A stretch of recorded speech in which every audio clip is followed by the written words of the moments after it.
Good morning, everyone.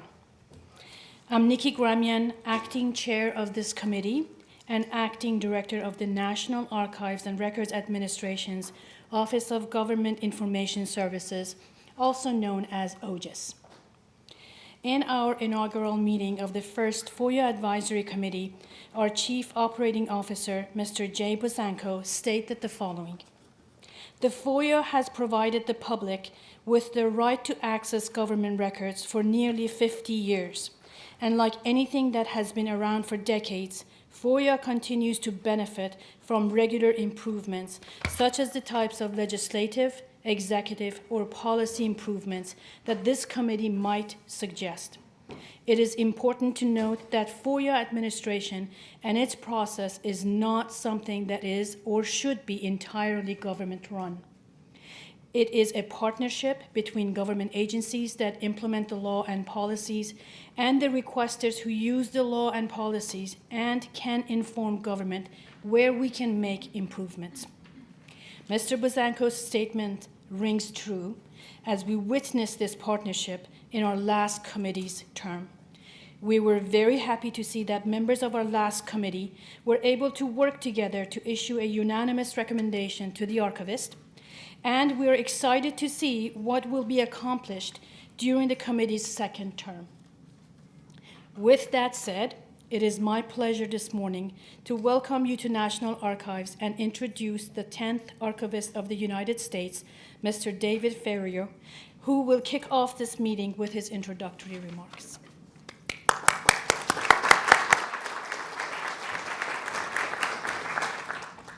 Thanks, Nikki, and good morning, and welcome to my house. It's nice to have you here.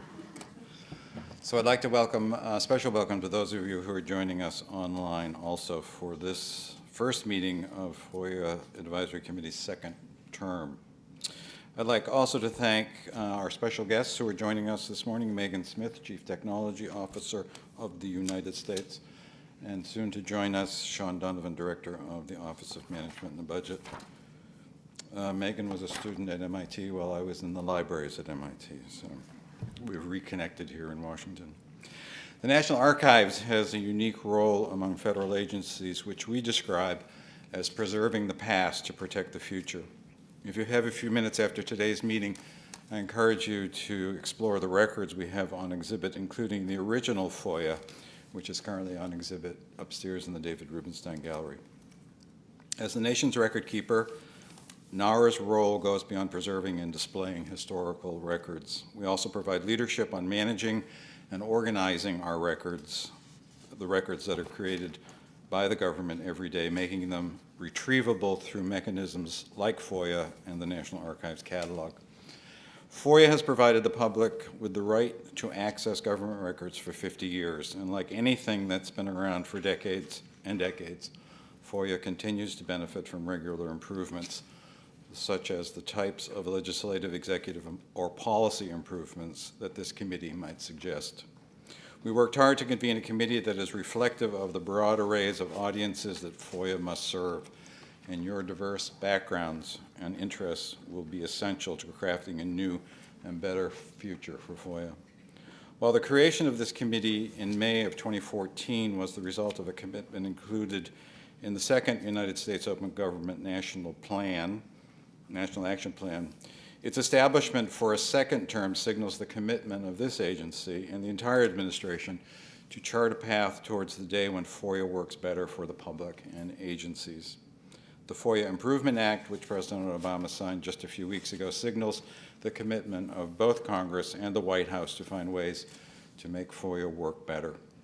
The Act recognizes and expands the unique role of OGIS in the FOIA process by ensuring that agencies inform requesters about OGIS's services at several points along the FOIA process and reinforcing OGIS's role in improving compliance with the law. The Act also weaves some of this administration's key initiatives into the fabric of the law. This will help us move towards a future where the government's default setting is open. By joining this committee, you've also joined a powerful partnership. The FOIA Improvement Act established the Chief FOIA Officers Council, which is chaired by the Director of OGIS, the directors of OGIS and the Department of Justice Office of Information Policy. The Chief FOIA Officers Council meets for the first time tomorrow, and OGIS will act as liaison between these bodies. If you're getting the feeling that many people will be paying attention to the work of this committee over the next 2 years, you're absolutely correct. We are counting on each of you to make the most of this opportunity to improve the administration of FOIA. And we look forward to hearing your ideas, and National Archives will support your work however we can.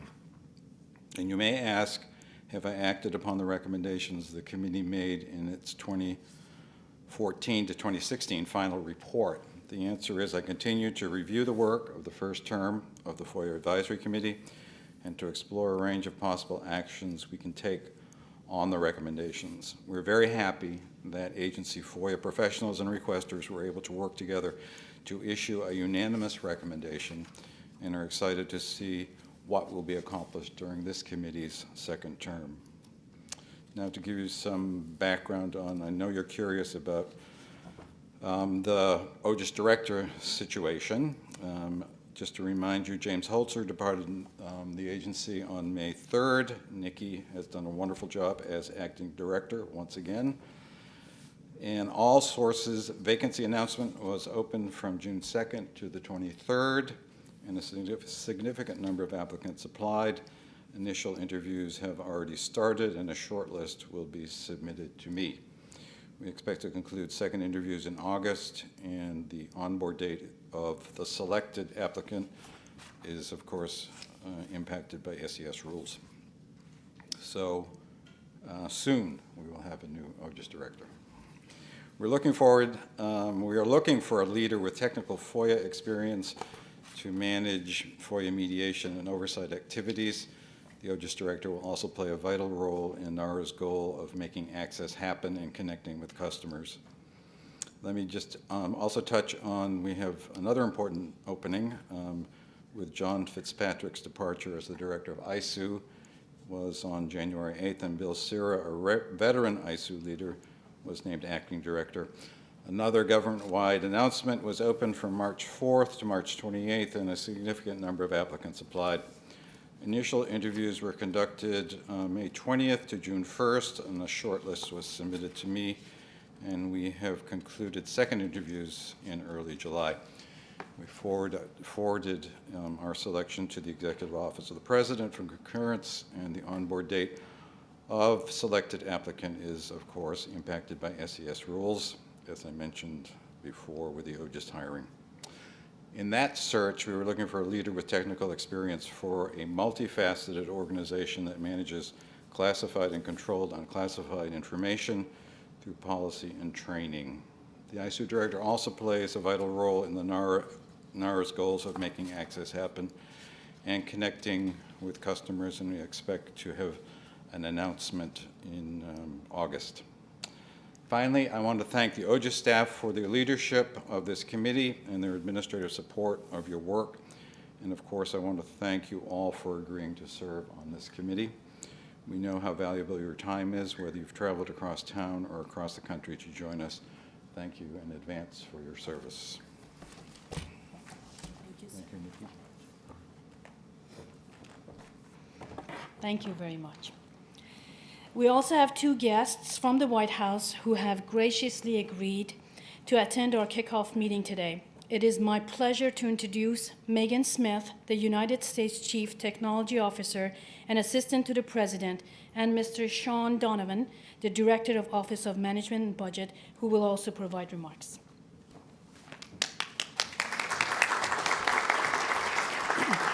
Thank you, Nikki. It is great to be in the archives with our incredible archivist. As the Chief Technology Officer in the U.S., I very much am looking in the forward direction, but there's a wonderful Churchill quote, the further back you can look, the farther forward you will see. And FOIA is such a wonderful tool for informing that work, because if our work has been transparent, then we can see the patterns by which we have come to do many of the things that we are up to, kind of looking into history. So our team in the Office of Science, Technology Policy and the CTO's office gets deeply involved with this work together with Director Donovan's team in Office of Management Budget, together with great colleagues, Archives, DOJ, and many others. You know, it's such a great history to stand on.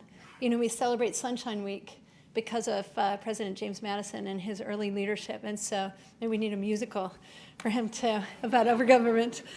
But it's really in the capacity building that Sean's team and our team are trying to do across government and bring those capabilities. And President Obama's leadership here has, you know, I'm newer to government, it's really been extraordinary to see from the outside and then come and be a part of opening up things. We've opened 180,000 data sets since the beginning of the administration, and so in the catalogs on data.gov and all the use of that, whether it's in sort of mapping and weather, but now into opportunity in other places. The work with FOIA, the work with Open Government Partnership. So and early on, the president founded with 7 other countries the Open Government Partnership, a committee so much like yours, from all different countries are coming together. We were just in South Africa and Cape Town at the steering committee meeting in the Africa Regional. And it's so incredible to see the work that civil society members, journalists, those who are pushing on their government, those who are in the government, collaborating in now 70 countries. Nigeria just joined. It's really breathtaking work, and we'll look forward to meeting in the next summit, which is the French team is taking over from Mexico, and we'll be hosting this December in Paris. We've added a digital government track to that. So in addition to the open government teammates, those kind of coder digital gov and civic tech folks will be joining in too to accelerate this open work, which is exciting. For us in the United States, of course, like each of the OGP members, we have our national action plans. And so we're now coming on, we've got our 3rd one published. Every 2 years we do that. And it's really the FOIA expertise and those colleagues in open government have been major players every time we've been putting together the national action plans, both in driving us to really reach far from each of those commitments that people are making, and then working together to hold us accountable for that. It's amazing to be in the building where 50 years ago, you know, these documents were made and having the chance to go look at them. They're so important for our country. It's an important history and is a proud history, and the United States is really a big part of leading the world in this area. And so, you know, to our committee, I really thank you for stepping up in this moment. It's a really interesting time to be doing this, because the world is moving so fast in how we're collaborating digitally and how we're thinking in new ways, and how people are coming together. I was just actually in Phoenix, Arizona yesterday with a new innovation they have with 200 kids who are chief science officers of their school. And so they're sort of my colleagues, only they happen to be, you know, 15 or 11. You know, and so they are part of changing STEM and tech and digital within their schools. So this opportunity to kind of think really broadly about all hands on deck and how we might work together to really make a more perfect union and build the kind of opportunities and transparency and clarity that we need. And you guys really, I was talking to Kari Zarek, who's on my team, who couldn't be here today, but she's in the FOIA Hall of Fame, and she is, we were talking, I'm like, well, look at the cross-functionality of this committee. I'm like, they're like the Navy SEALs of FOIA. So that's you guys. You represent those who are, you know, inside government, outside government. Some people have worked for almost the whole time of this 50 years driving this work forward. Some people are coming from more the journalist side. Some are coming from academia. Some are coming from government. Some are coming from new methodologies. And really, thank you for your service. This takes a lot of time, and you are volunteers, and it's a really important thing that we will be what we make of our government. And so I thank you for your service and stepping up, and I thank you for all my agency colleagues and government colleagues and Director Donovan and our archives teams and others who are really stepping up here. We really stand by to help and assist in any way we can from our seat, and I know the OMB team and all the other teams are ready to do that, especially perhaps in this shift in digital tech and how we might be able to support in any way that we could be helpful. So again, thank you so much for your work. Now it's my great pleasure to turn it over to Director Sean Donovan, who's an amazing colleague, leading Office Management Budget, not only bringing new practices in the management area and driving budgets and using the resources of the American people in much stronger, better ways across the board and supporting our colleagues really coming up underneath all of our agency partners who live underneath the American people, but really a deep collaboration in tech and modernization and where the United States Digital Service lives, and the CIO, the federal CIO, and the CIO Council are within Sean's team. So without further ado, Sean Donovan.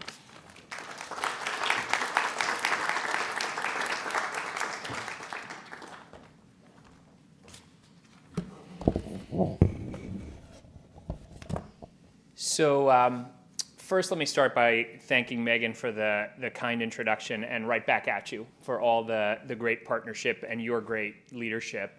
I want to say thank you as well, as Megan did, to all of you for your service. It couldn't be more important, and I think it's enormously fitting that we gather here at the archives with some of the foundational documents of our democracy on the 50th anniversary of FOIA. And being here, I think it's critically important that we take stock of where we have come from after Churchill, but also look forward and ask ourselves what it is we need to do to keep improving FOIA, keep progressing in the tradition of FOIA and what it has done for the country. I think there's no question that FOIA reflects the deeply held value our society places on transparency and public accountability, and in fact has become one of the most important ways that citizens are able to find out exactly what is going on in our government. And in fact, really going back to what Megan said, it has served as a model for other governments and countries around the world. So I really want to, building on Megan's broader remarks about openness and technology, I want to focus my remarks specifically on the importance of FOIA, what it has done, and its future. And I was thinking on the way over here, too often there are traditions, values, and institutions that we take for granted in this country. We're in the middle of an election year, and my team has been working hard on the transition process. And it's I always remind them that we need to step back and think about the fact that we almost take for granted a peaceful transition of power.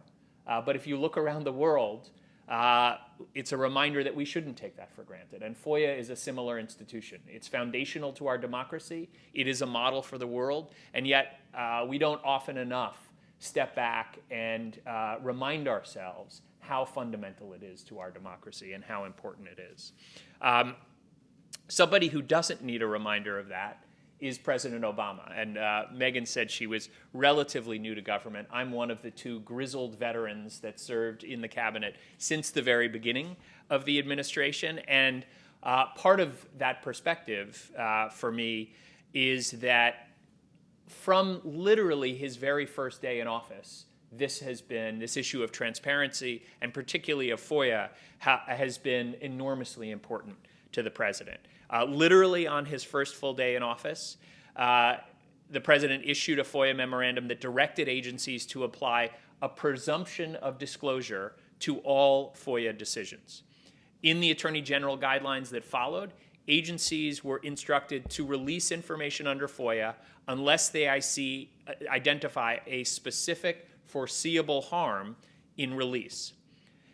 Following that, since 2009, agencies have processed, think about this, more than 4.6 million requests, processing more than 750,000 requests last year alone, while maintaining a disclosure rate of 91%. At the same time, the administration's also proactively published an unprecedented amount of government information online, which over time should alleviate the need for more people to submit a FOIA request in the first place. And this goes to the open data that Megan talked about. Something that my team works on and that I'm quite proud of is also the accountability that we try to create for agencies, to the public, to all of you, through dashboards, metrics that we hold agencies accountable to, whether that's in the regulatory review dashboard, the IT dashboard, performance.gov, data.gov, USAspending.gov, and many other ways that we're trying to use technology to and better management practices to hold ourselves accountable to the highest standards of transparency. But we also know that in this era of exploding information and information availability, that we are getting more FOIA requests than ever before. And so we increasingly, as you know, need to figure out ways that we can reform this process to make it easier, faster, and cheaper for the American people to get the information that they want. To this end, on June 30th, President Obama signed the FOIA Improvement Act and committed to a number of actions the administration will take, underscoring our administration's strong belief in open government principles and in FOIA. Implementation of this act and the other actions that go beyond what was in the act that the president announced codify a lot of the work that this administration started and advances even more transformational reform. I know most of you are familiar with many of these actions, but let me just briefly highlight a few of the reforms where I expect OMB in particular to play a role. First, by January 1st, we have committed to work with the Chief FOIA Officers Council, and in particular DOJ, to develop new guidance regarding a release to one is a release to all presumptive standard when releasing records under FOIA. Second, we will keep working with DOJ and others to launch a consolidated request portal. This portal will initially provide for a centralized submission of requests and will continue to be enhanced with other features to improve the public's ability to submit a request, locate already posted information, and track their requests online. Finally, one of the actions in the announcements with which many of you were probably less familiar was the commitment to adopt a cross-agency priority goal, or in OMB speak, a CAP goal, for FOIA. The CAP goals were established by Congress in 2010 to help drive progress on some of the highest priority challenges facing the federal government, which cross agency boundaries, issues that can't be solved, in other words, by a single agency alone. There are now 16 CAP goals covering priorities such as open data, cybersecurity, STEM education, improving veterans' mental health, and infrastructure permitting. And I just want to say on a personal note, having led the Department of Housing and Urban Development, having begun my career working in homelessness, one of the most powerful examples of the way these shared cross-agency goals can be effective is on veterans' homelessness. The president committed early on in the administration to try to do everything he could to end veterans' homelessness. And in 5 years, we have made remarkable progress. In fact, the number of veterans sleeping on our streets is down by almost 50% since the president came into office. And I will tell you that would never have been possible without HUD, Veterans Affairs, and numerous other agencies coming together and committing jointly to a clear, specific goal of ending veterans' homelessness. And so I know the power of these. Veterans across the country know the power of these goals. And now we have one for FOIA. To ensure the effective leadership and accountability of the goal across federal government, each of them has a goal leader or goal leaders from the Executive Office of the President and or from key agencies. And specifically for the FOIA CAP goal, there will be co-goal leaders from OMB, DOJ, and NARA. Each of the CAP goals has a 4-year time frame and includes a detailed action plan with the specific metrics and milestones that will be used to gauge progress, both near and long term. To maintain the focus on implementation, each quarter, OMB reviews progress on these goals and updates the public on results by posting reports to performance.gov. The CAP goal will provide an overall governance structure for FOIA reform efforts going forward, And in the near term, we'll start with using the process to drive completion of the commitments that I've talked about today and others that we've made and the requirements of the FOIA Improvement Act.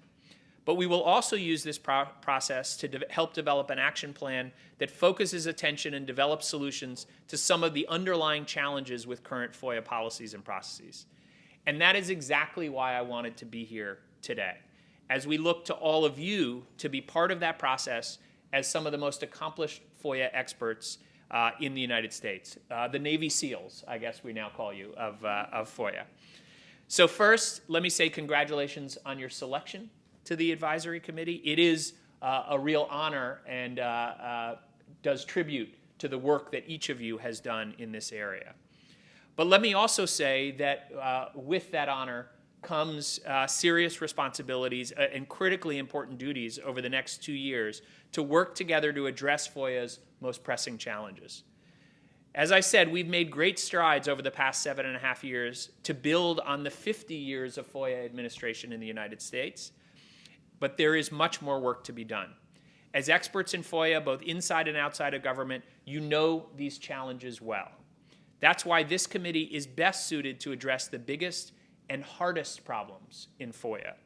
You're charged with making recommendations to improve FOIA administration, FOIA policy, and the FOIA law itself. The Capcol team we're assembling will be ready and at your disposal to help push these reforms forward, but we will need to leverage your expertise and your creativity. I encourage you to spend your time on the hardest problems, as I've said, and come back to us with concrete recommendations so that together we can keep improving FOIA administration. I encourage you to think big, work hard, and know that we stand ready as your partners. To go back to where I started, FOIA is one of the foundational building blocks of our democracy. No pressure on all of you, but it is an enormous responsibility you take on to chart the future of this critical institution to our democracy. Thank you for your service. Thank you for the work that you are embarking on today. Thank you.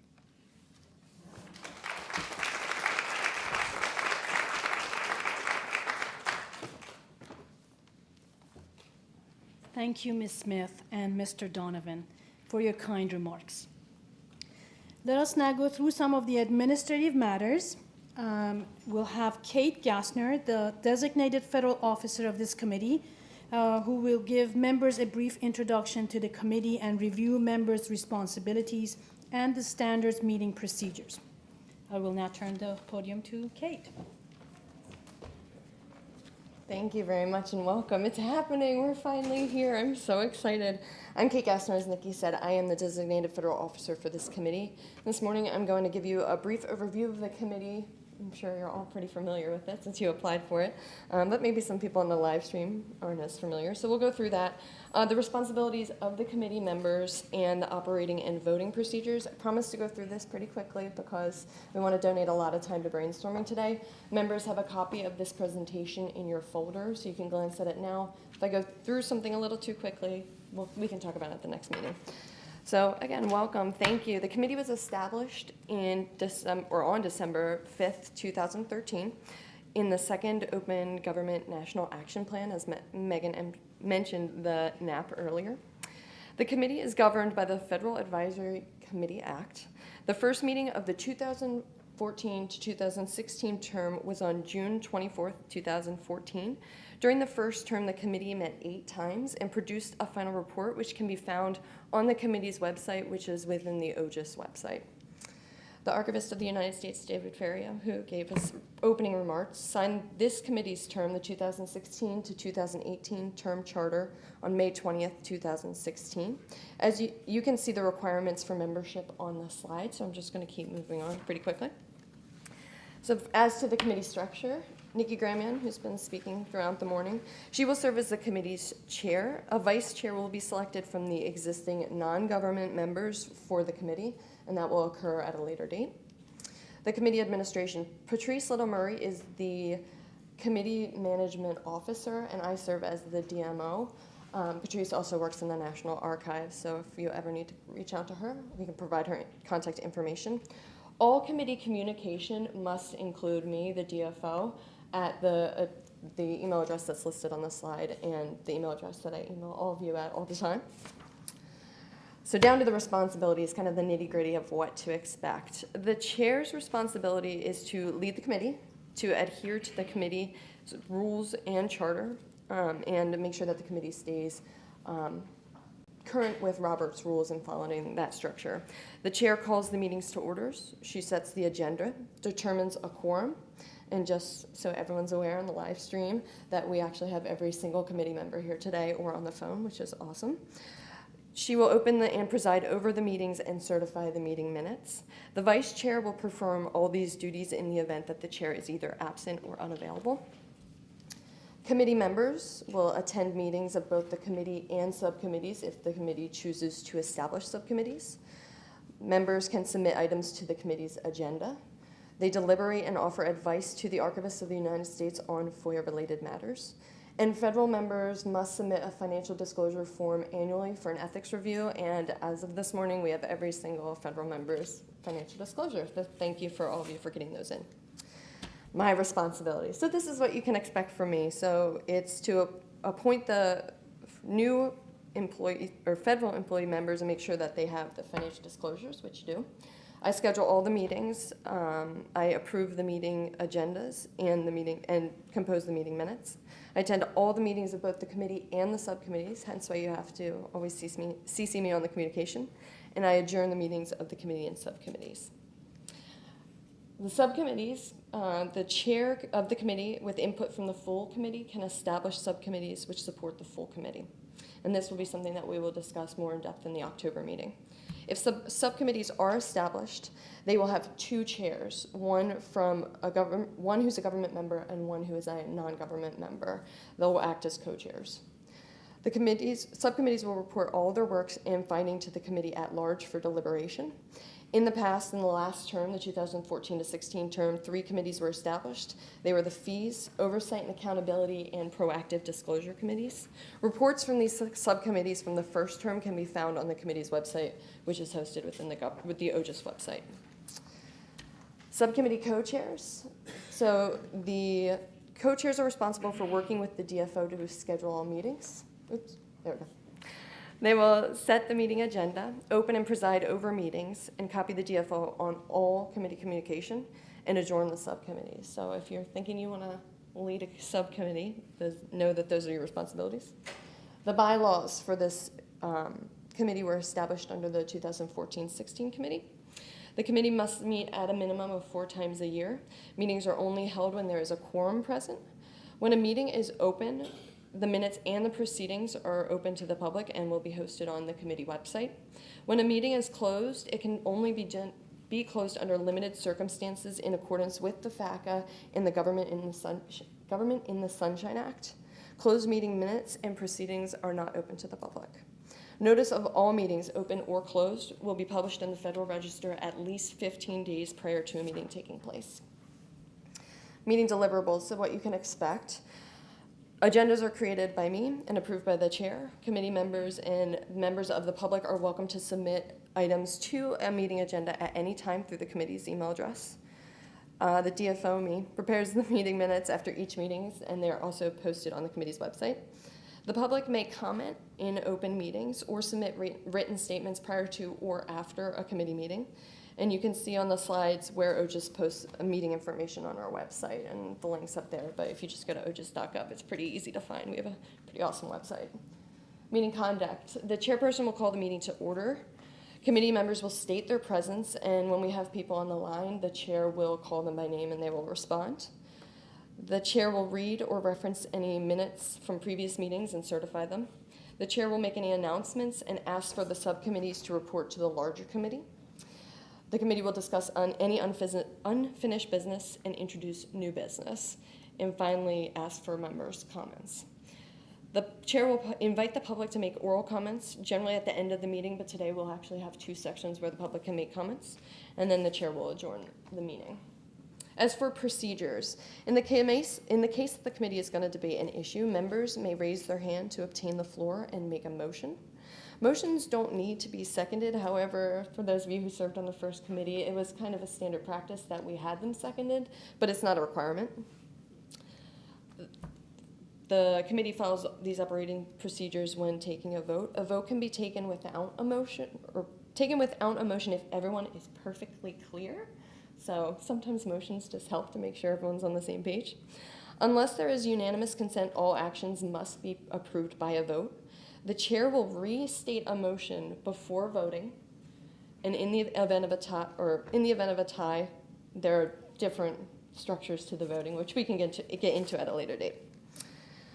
So voting is in accordance with Article 5 of the FOIA Advisory Committee bylaws. Again, those bylaws are posted on OGIS's website. When there is a motion to vote, any committee member may move to vote. No second is needed, and only the chair and members may vote on an issue. We have two types of voting procedures. You can do a voice vote or a show of hands. In the past, we've done a voice vote because we have members on the phone, because this committee has lots of members from different geographic locations. And there are three types of decisions that the committee can have. A unanimous decision, which I'm happy to say is how the committee passed, the first committee passed final recommendations. There can be general consensus where at least 2/3 of the votes are cast in favor of the motion. And there's general majority where the majority of the total casts pass the vote. So that's it. I tried to do it as quickly as I could. If anyone has questions, we will open the floor to public comments at the end of the meeting. And if any committee members have questions, we can also discuss it at our next meeting. And now I'll turn it back over to Nikki. Thank you, Kate.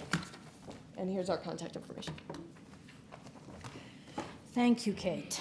Next, Meredith Stewart from the NARA's Office of Innovation will lead a brainstorming session for us. I will give you a brief overview of how we have organized this session, which will consider the question, what would you like FOIA to look like in 10 years? To start, Meredith will ask you to introduce yourselves. She will then facilitate a discussion that will help us begin to define the major topics you would like the committee to examine for the next 2 years.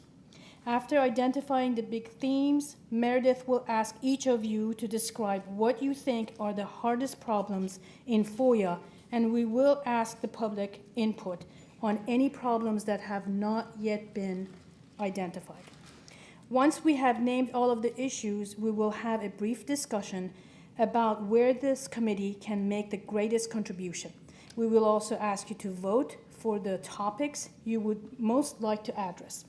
Your homework over the next 3 months is to think about the topics we identified today and the kind of leadership you want to provide to the committee. At our next meeting, we will continue our discussion by organizing subcommittees and ask for volunteers to serve as co-chairs on those subcommittees. If members of the public wish to submit written comments and suggestions for the FOIA Advisory Committee, you can do so by mail, email, or fax. The committee's contact information is available on our website at www.ogis.archives.gov. While you can expect to hear from Kate frequently, you can also stay up to date on the latest OGIS and FOIA Advisory Committee news, activities, and events by visiting our website or our blog at foia.blogs.archives.gov and on Twitter at FOIA_ombuds. All right. It is now my pleasure to introduce Meredith Stewart.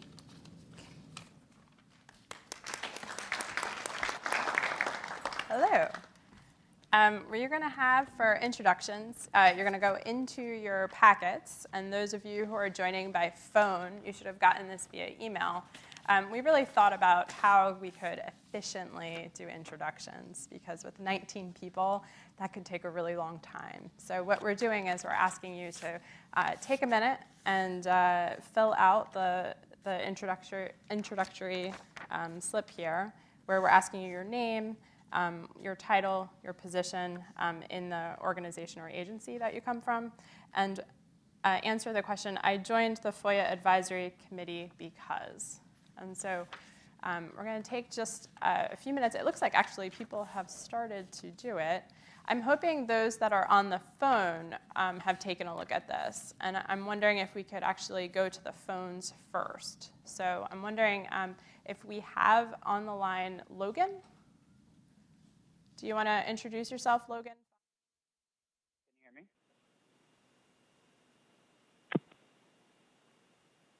Can you hear me?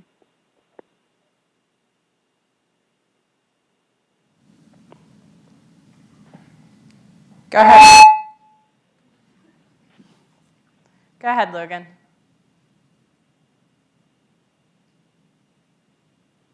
Okay. We're working on technical difficulties here. Who else do we have on the call?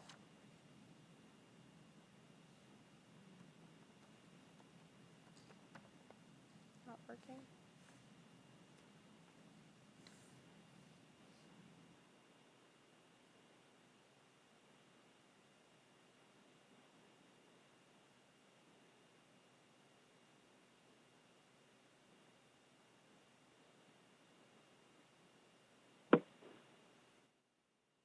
The acting director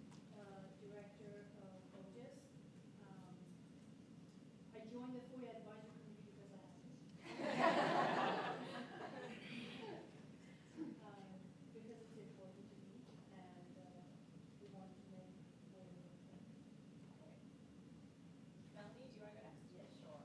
I'm Melanie Feste, the Director of the Office of Information Policy at DOJ. And I joined the advisory committee because our office is charged with the responsibility of encouraging compliance with the FOIA, and we take those responsibilities very seriously. Great. Tom? I'm Tom Sussman, Director of Governmental Affairs for the American Bar Association, and I joined the FOIA Advisory Committee because after almost 5 decades of working to increase government transparency and access to information under the FOIA, my work is still far from finished, and I thought this would be a good way to continue. Jill. Hi, I'm Jill Eggleston. I'm the Freedom of Information Act Officer for U.S. Citizenship and Immigration Services. And I joined the FOIA Advisory Committee because I wanted an opportunity to help shape the discussion about where FOIA is going in the future. And as you're answering, I know we're sharing microphones, but if you could just make sure to speak into the mic so that the folks who are watching on the live stream. Go ahead. Good morning. My name is Chris Knox. I'm a managing director at Deloitte Advisory Services in our federal discovery practice. I joined the FOIA Advisory Committee because I'd like to see the implementation of more prescriptive technologies and analytics to streamline the proactive disclosure to begin eliminating the backlogs. Good morning. My name is Stephanie Carr, and I'm the Chief Freedom of Information Officer at the Office of Secretary of Defense Joint Staff. I joined the committee because I wanted to use my almost 30 years of FOIA experience to work collaboratively with my colleagues here to make FOIA better, not only for agencies, but also for the American people. I'm Helen Foster. I am the Executive Secretary and the Deputy CAO at HUD. For about a week and a half. Prior to this, I was at Treasury in a similar role. I joined the FOIA Advisory Committee actually because I believe in FOIA and transparency as a citizen, and not, well, it's part of my job, and that's fun, but I actually believe that transparency of the government is the foundation of our government. I tell my FOIA folks that if Thomas Jefferson and George Washington could be here today, they would recognize their job more than they would recognize President Obama's as being a direct link to what they fought for in the Revolution. It's why I work for the government. It's why I do what I do. I believe in good government, and I don't think FOIA works very well in that respect as a citizen. So that's why I'm here. My name is David Pritzker. I'm the Deputy General Counsel and also FOIA Public Liaison at the Administrative Conference of the United States. This is a small federal agency whose mission is to develop recommendations for improved procedures for federal agencies and federal programs. I joined this committee because I want to devote my efforts and my long experience working on improved procedures to this important area. My name is Michael Bekesha. I'm an attorney at Judicial Watch, and I joined the FOIA Advisory Committee because I want to see where the government and the FOIA community can come together to improve FOIA. Great. On the other side. Hi, I'm Raynell Lazier, and I am the Director of FOIA at the Consumer Financial Protection Bureau. And I joined the FOIA Advisory Committee because I'm actually very passionate about my role as a public servant for FOIA and transparency. And I'm interested really in improving the collaboration between requesters and government agencies. Hi, my name is James Valvo. I'm the Counsel and Senior Policy Advisor at Cause of Action Institute. And much like the last two speakers, I want to find ways that government officials and requesters can work together to improve FOIA. Hi, I'm Ginger McCall. I'm an attorney at the Department of Labor. I joined the FOIA Advisory Committee because I used to be a requester and litigator on the other side. And I believe that the accountability and transparency that are embodied in the FOIA are necessary parts of democracy, and I'd like a chance to improve that. Good morning. I'm William Holzerland. I am currently the Director of the Division of Information Disclosure at the Food and Drug Administration's Center for Devices and Radiological Health. That was exhausting. But I joined the FOIA Advisory Committee because I believe there are a few things that are more fundamentally American than making access to government records possible. And I believe that through the work of this committee, with my colleagues in civil society and my federal colleagues, that we can perhaps move the ball forward towards making the process work better for everybody. Nate Jones. I'm the director of the FOIA project at the National Security Archive, which is a non-government organization. I joined the FOIA Advisory Committee because I want to help fight to get more documents to more people more quickly. Sean Moulton, Open Government Program Manager at the Project on Government Oversight. I joined the committee because, as many others, I firmly believe in transparency and the FOIA process. I also believe that agencies try really hard. They want to get information out. There's a lot of people on the other side that are working hard at this. There are requesters who want this to work well, and yet we still are struggling. And I know we can do better, and this is a great process to get that started. Great. 4 of your colleagues are joining us via the phone, so we're going to try again and see if we can get Logan to do his introduction. Now? We're working on it. For what it's worth, Logan, can you hear me? Yes. I can hear you. Okay, I can hear you too. This is Mitra Abdullahi. I don't know if our colleagues in DC are able to hear us. We can hear you. Mary? It sounds like they're not. I'm going to send people. No, we can hear you. Can you hear me? We can hear you. So if you're watching the live stream, we're giving you a thumbs up that we can hear you. Is that Mitra? All right, I think there's a delay, so we'll just go. So my name is Logan Farrell, and I'm an attorney at the Department of Homeland Security. And the reason that I joined the committee is echoing the sentiments of the colleagues on the committee. I think that the relationship today between requesters and the government is overly adversarial, and we can work together to maybe make recommendations and improve upon that process. And additionally, I'm hoping, even on the government side, that we can work together to make things better for the government so that overall things work better for requesters. So I think there's improvements that we can make, both working with the requester community and even working together to help the government kind of maybe get their act together and get things a little bit better. Okay, can we either one of the other 3 that are on the line? Lynn? I'll go ahead. This is Mitra Abdullahi. I'm a staff attorney with the American Civil Liberties Union. I'm based in San Diego, California. I joined the FOIA Advisory Committee for many of the same reasons that have already been stated. In particular, I believe that timely access to government information is critical for an informed citizenry and functioning democracy where the government can be held accountable to the governed. I really love the idea of FOIA, but a great deal needs to be done to optimize the statute's practical applications and make sure that requesters get the information that they seek in a manner that is sensible in terms of timeline. Great. Lynn or Margaret?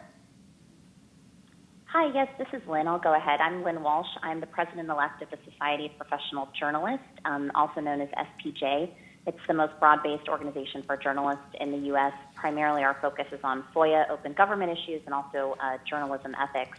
I joined the FOIA Advisory Committee for a lot of the reasons everyone else has stated, but primarily as a working journalist myself, trying to make FOIA as easy and efficient as possible for requesters, journalists, and the public. Great. Margaret? Hi, my name is Margaret Kloka, and I'm on the faculty at the University of Denver Sturm College of Law. And I joined the FOIA Advisory Committee because I'm actually a former FOIA litigator, and my current research focuses on open government and FOIA. And I'm really motivated by the idea that we can use research and data to find opportunities for improving FOIA, both for requesters and for government. Great. Thank you. Everyone, we did introductions very fast, so that was great. We are going to move into 2 quick rounds of brainstorming. So for those who are on the phone, when we ask the question, you're going to go ahead and email in your responses, and you've been in contact with Kate. So we're going to have everyone take a look at this question. I want a FOIA policy process law that. And we're asking you to put 2 to 3 Post-its, which are in your folders, and you have black Sharpies. And what we're going to do is as you fill those out, we're going to have you actually come up and put them on the board. And we're going to do this really fast.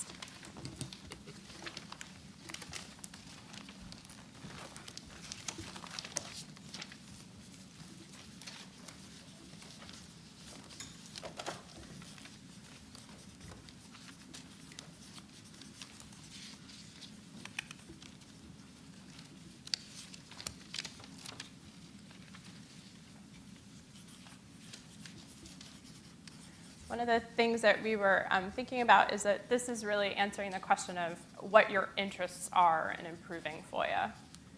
We're going to have a second brainstorming that we're going to talk about the hardest problems, but right now it's to get your interests really up and so everyone can see that.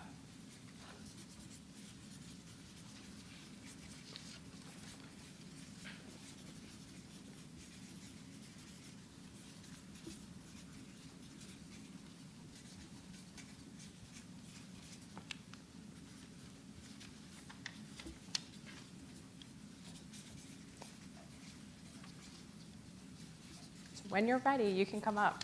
Yeah, I know, but we actually wanted some interaction, so if you could walk it up to the board, that would be great.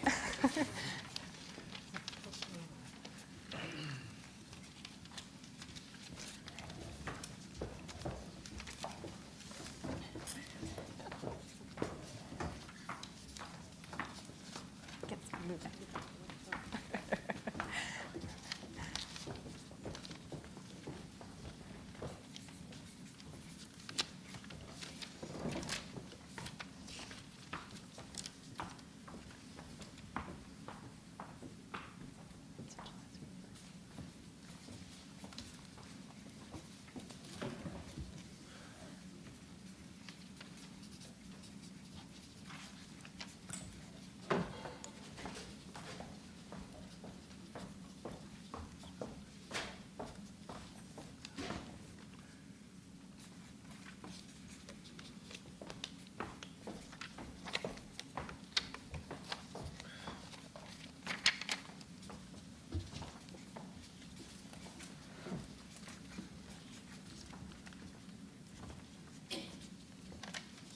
Anywhere is good. If you are finding things that are similar, we're going to try to group them. So you can look on the board to see and kind of combined with similar themes. I'm going to try to put these into themes so we can read them out.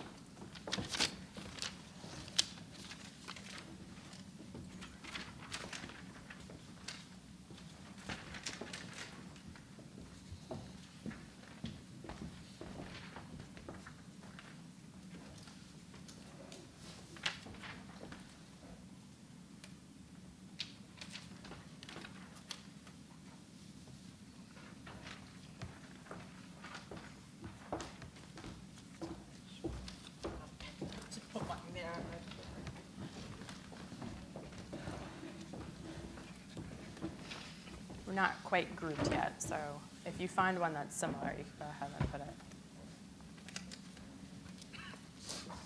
wherever you want, David. There you go.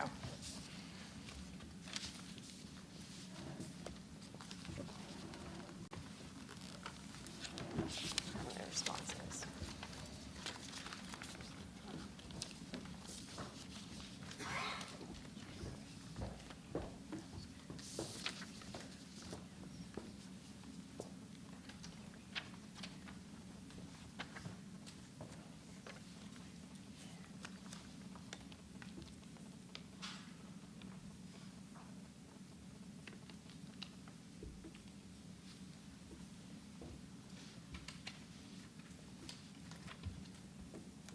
You can organize too if you're not seeing. There you go. And keep them coming if you have a few more. If you only put like one up or two up and you have some more ideas, we can get those up on the stickies.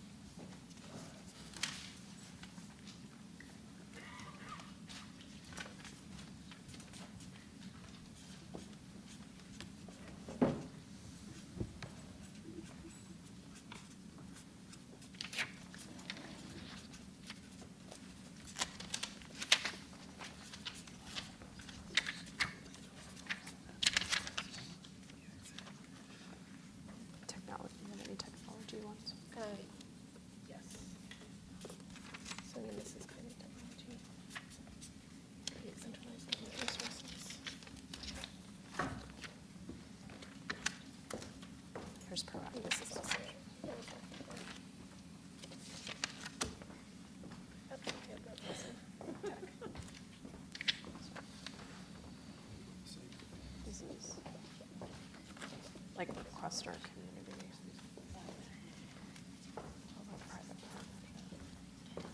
Speed response. Yeah. Here.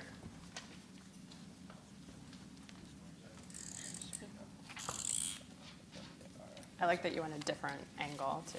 That provides some variety here. Yeah, no, this is good. Good.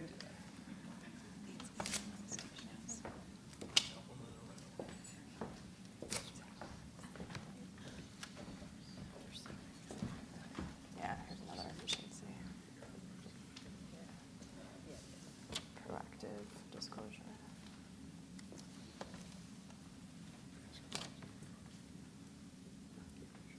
We are going to actually read these out, but if you have any last thoughts, we can put these together. Here's technology.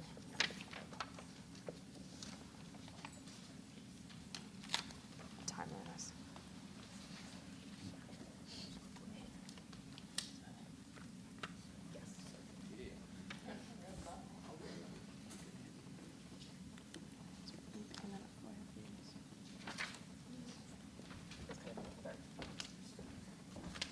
Other items.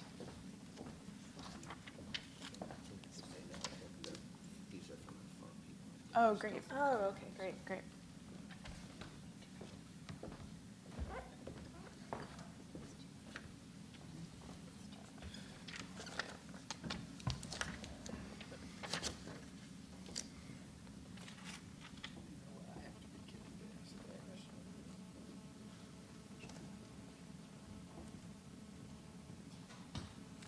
Finding easier, maybe.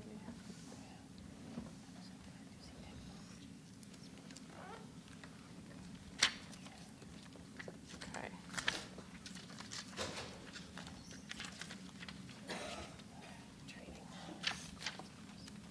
Customer.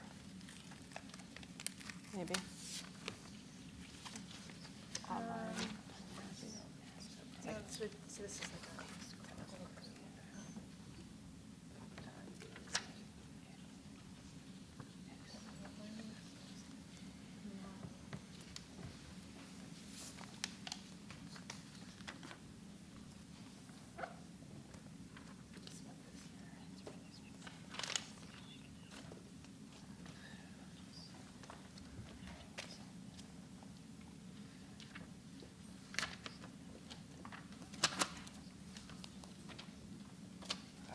Any more from the folks who are joining remotely? Okay. Oh, great.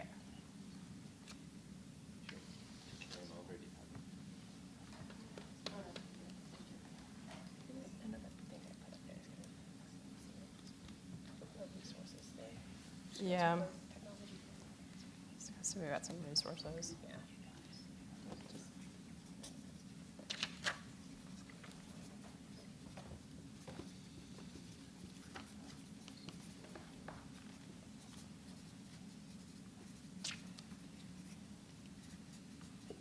Okay, we're just going to do a readout of what we're kind of seeing from the committee members. So we have a lot in timeliness. So we have a lot of overlap in timeliness. Ginger, did you want to add one more? Sure. Okay.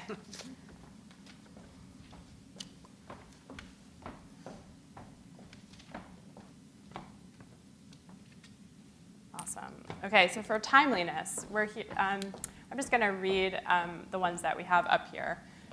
Provides records in a timely and effective manner. No request takes longer than a year to process. Addresses the statutory response time.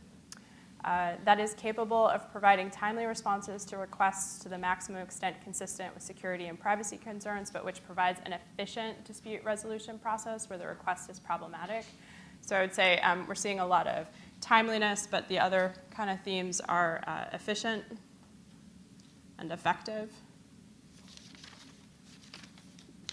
Access to records quickly and efficiently that works for the public, so the person's answering the question that the FOIA process that works for the public.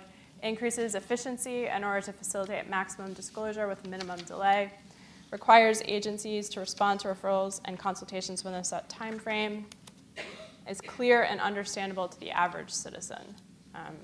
Might not be in timeliness, might be down here in our next category, customer service partnerships.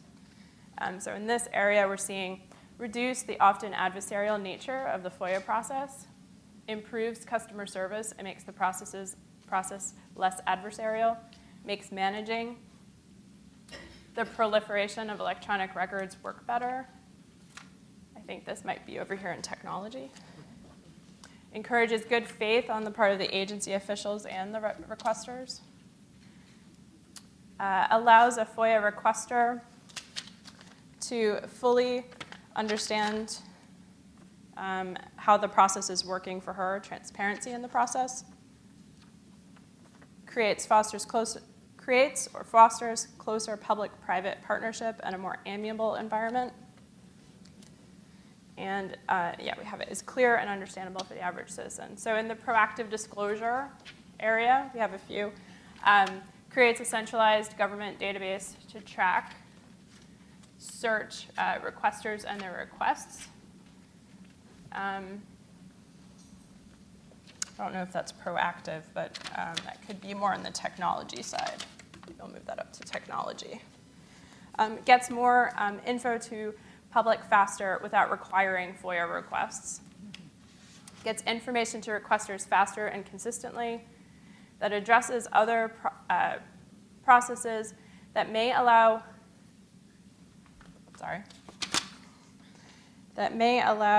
access, but reduce the number of FOIAs, the number of requests under FOIA. Requires publication of agency FOIA logs.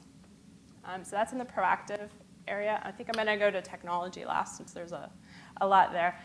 Law changes. Perhaps cap the number of requests a requester submits so that one single requester doesn't flood the system, submitting 50 requests a month, unfair to other requesters. Realistically reflects the time needed for an agency to respond to a FOIA request. Resources. There's a bunch of resources kind of within the ideas that you guys have put up here, but we wanted to kind of mark that cost less and simpler to administer. In the compliance side, we have ensures adequate resources. Actually, this is resources. Ensures adequate resources for each agency, and then imposes sanctions on agencies that do not search or produce in a timely fashion. And then for compliance, we have mandate FOIA training for all senior executives in the federal government, so that that will make it a priority. Requires rather than encourages agency compliance. Manages the process, resources, performance tracking goals to become more effective over time. Holds agencies and officials more responsible for efficient FOIA administration, where FOIA shops and attorneys don't knee-jerk withhold. And give agencies adequate funding, staffing, and technological resources to succeed. This kind of crosses a couple of the categories. So any initial thoughts on these topics? You didn't read the tech one, Jeff. I'm sorry. You're right. Okay, technology, this was the big one. Where the vast majority of FOIA releases are posted online, allows for e-payment for FOIA fees, this kind of cross other categories, creates centralized government resources to support FOIA offices, reduce the need to make individual requests because so much of what is of interest is available proactively. That probably goes more in the proactive. A lot of these are crossing.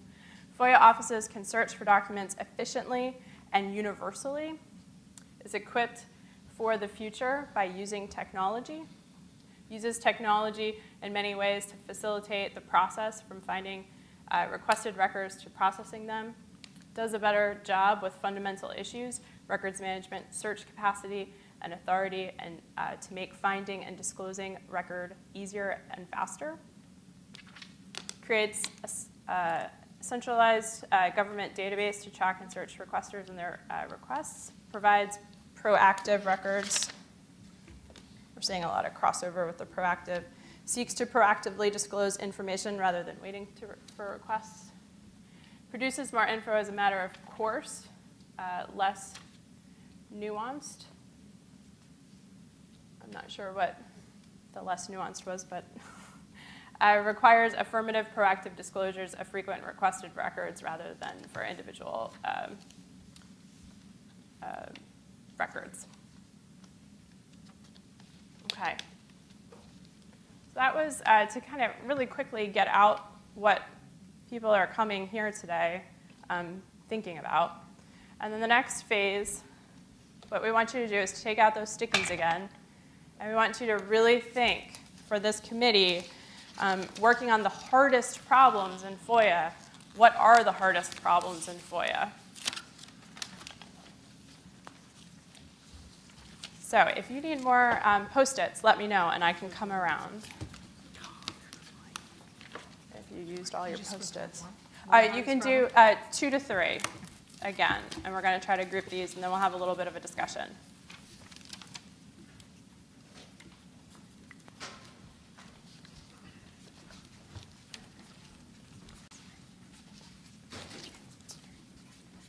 For this question, the hardest problem in FOIA is we're actually going to turn to the public and the audience. And after we've put the ideas up on the board, the topics, we're going to ask for your ideas and see if there's anything that we're missing.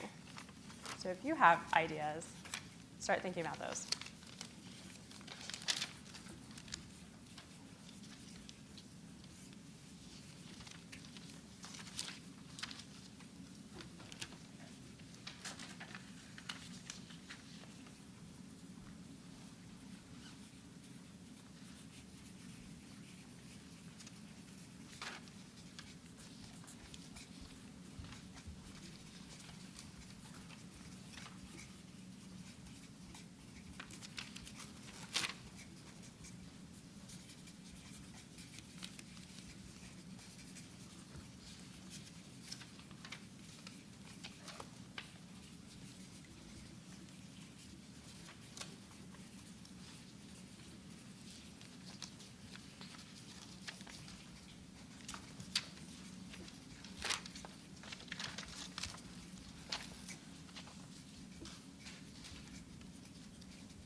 Apologies, sorry about that.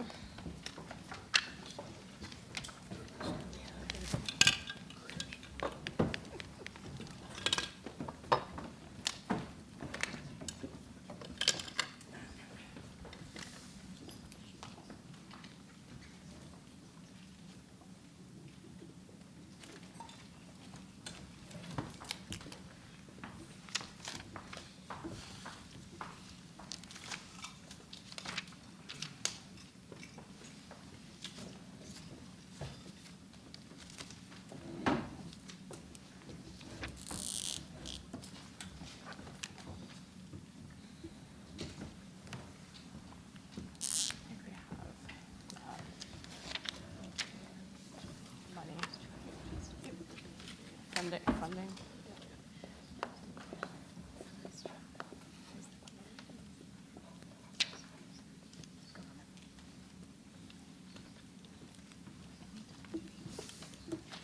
Delays.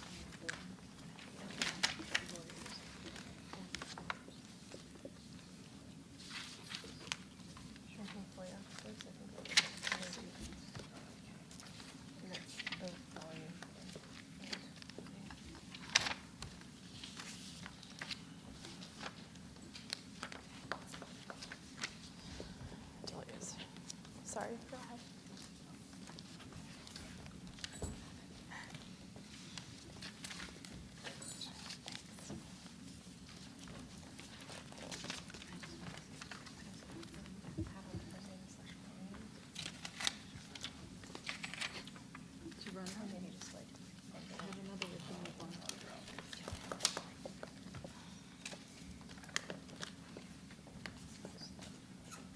Got a tech. Tech here. Tech.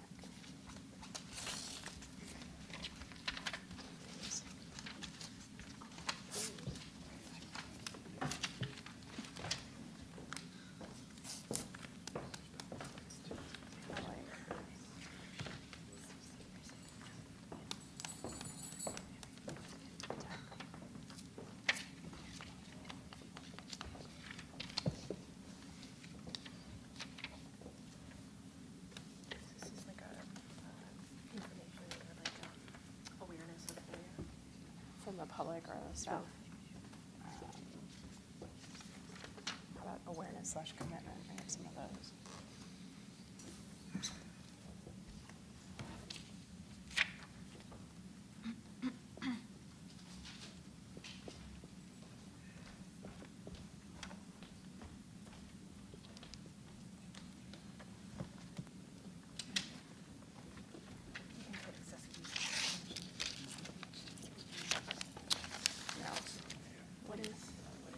Communications. You can do that down here.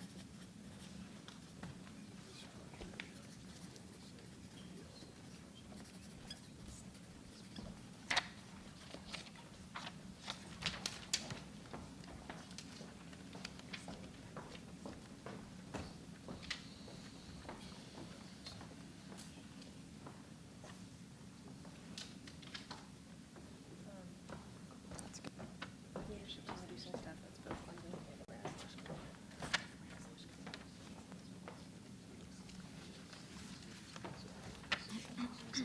Used to help create resources.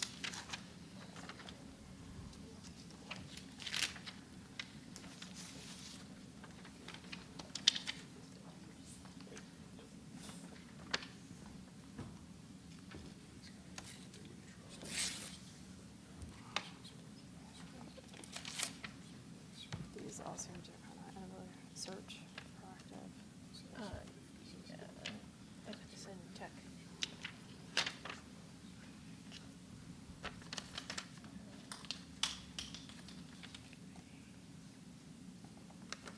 Electronic tech.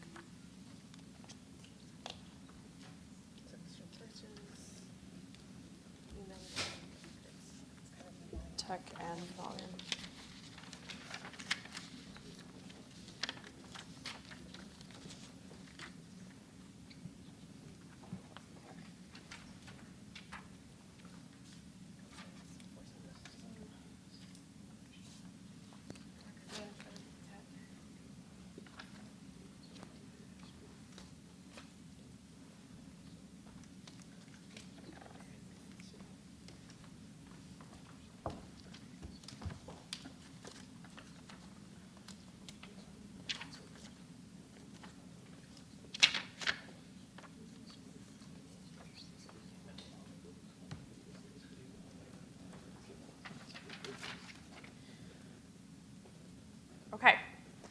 Thank you for being patient. We're going to have a bit of a discussion as soon as I do the readout.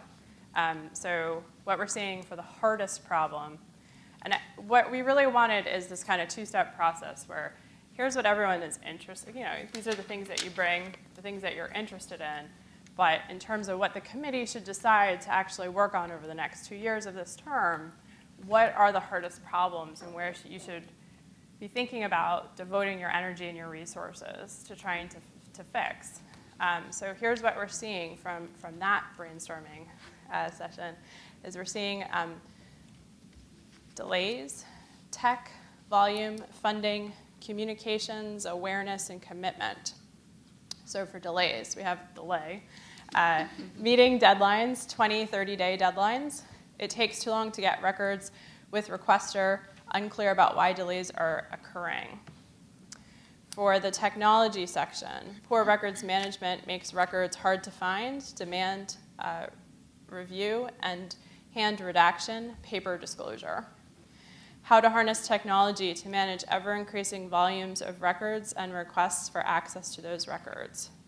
How to identify the most valuable records to proactively disclose at each agency.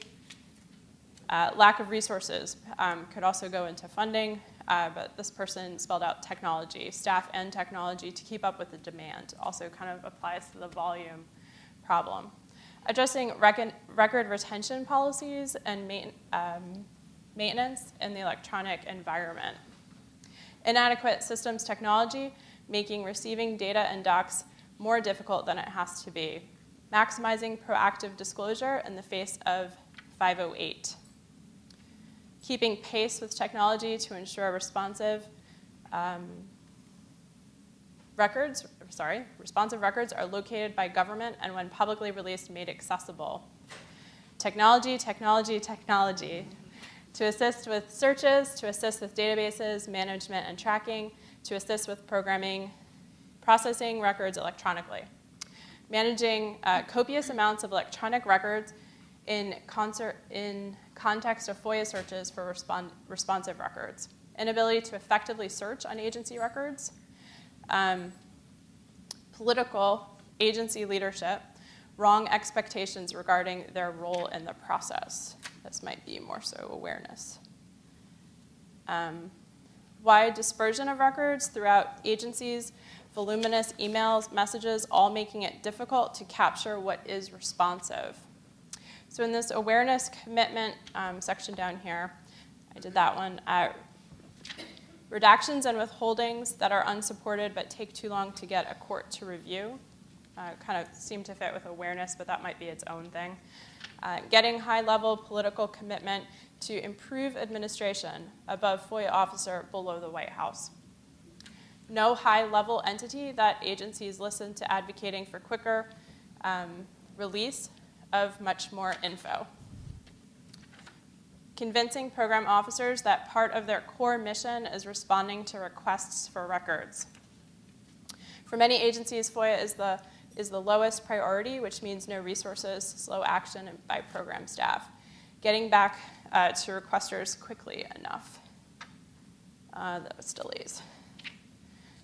Lack of buy-in from agency management, lack of compliance enforcement mechanism, lack of strong leadership and authority to oversee agencies and demand changes, keeping leadership from reducing the staff, DOJ, civil defendant, defending bad agency positions in court, ensuring all federal employees understand the law and their FOIA obligations, excessive use of some of the exemptions in agency or staff preference for withholding even with minimal justification, getting docs from document holders in a timely manner. FOIA requesters understanding the FOIA process.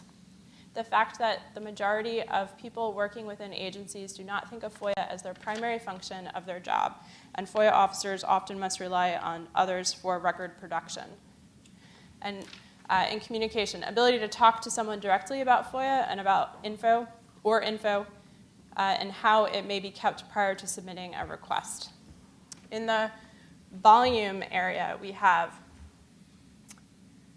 sufficient searches of email electronic records, explosion of records, managing requester expectations, requesters that bury agencies in frequent broad requests, case processing with a declining budget, also in the funding section, funding, resources, lack of resources, this is in the funding category, ever-increasing number of requests being handled by shrinking FOIA offices, persuading Congress and agencies to allocate adequate resources. For some agencies with an overwhelming number of requests with limited staff and funding, too few resources relative to the volume of requests, government lawyers trying to justify their pay grade. That's really about funding. That's more like awareness. No funding priority by anyone, Congress, OMB, agency leadership. So what we want to do right now is just open this up, especially on the hardest problem FOIA, and have the committee discuss for a few minutes any thoughts that you have as you look at this in terms of your work and thinking about what could be the hardest areas. Anyone? And we'll go to those who are on the phone as well. Well, I can start.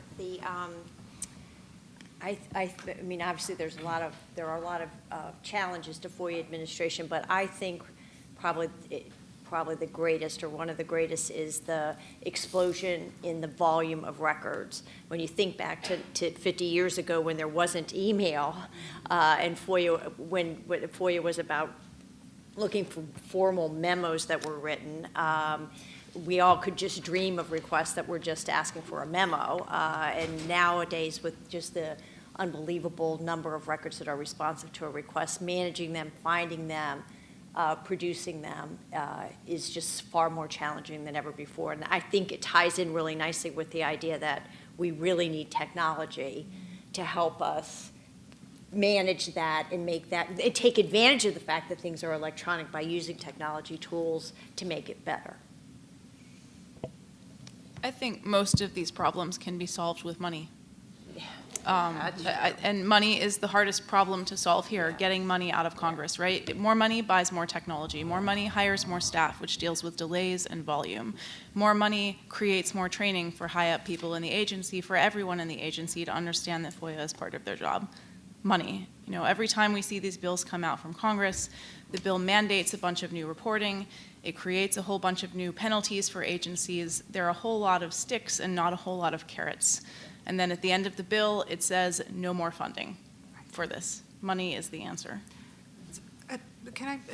I agree with you, but I also think that we have the converse problem as well, which is that we don't get money to do a lot of ridiculous things that actually don't produce any transparency. I literally spend 50% of my time trying to account for how I spent the other half of my time. Yep. The taxpayers are not well served by that. But in addition, but the whole system is way too complex. So we need more money because the system is too expensive as it's designed. Now I understand I'm putting a problem on the table that we can't hope to solve, but there have to be ways to make this simpler. I spend all of my time in FOIA arguing with lawyers, arguing with politicals who are well-meaning. I really think they're well-meaning, but they want to find the bleeding edge of this provision of this statute. More guidance, more generalization across this is what's expected of you. Make it easier. And I actually don't even care as a citizen where you draw the line. I just like to know where it is. And every agency draws it someplace different because everybody has their own government lawyers trying to justify their pay grade. And so then you can't have a universal technology portal. That's where that breaks down because everybody has to do it their own way, according to their own lawyers. And we can't even, as a community, make a sensible request about what we need because everybody needs something a little bit different because we're all managing our records a little bit differently.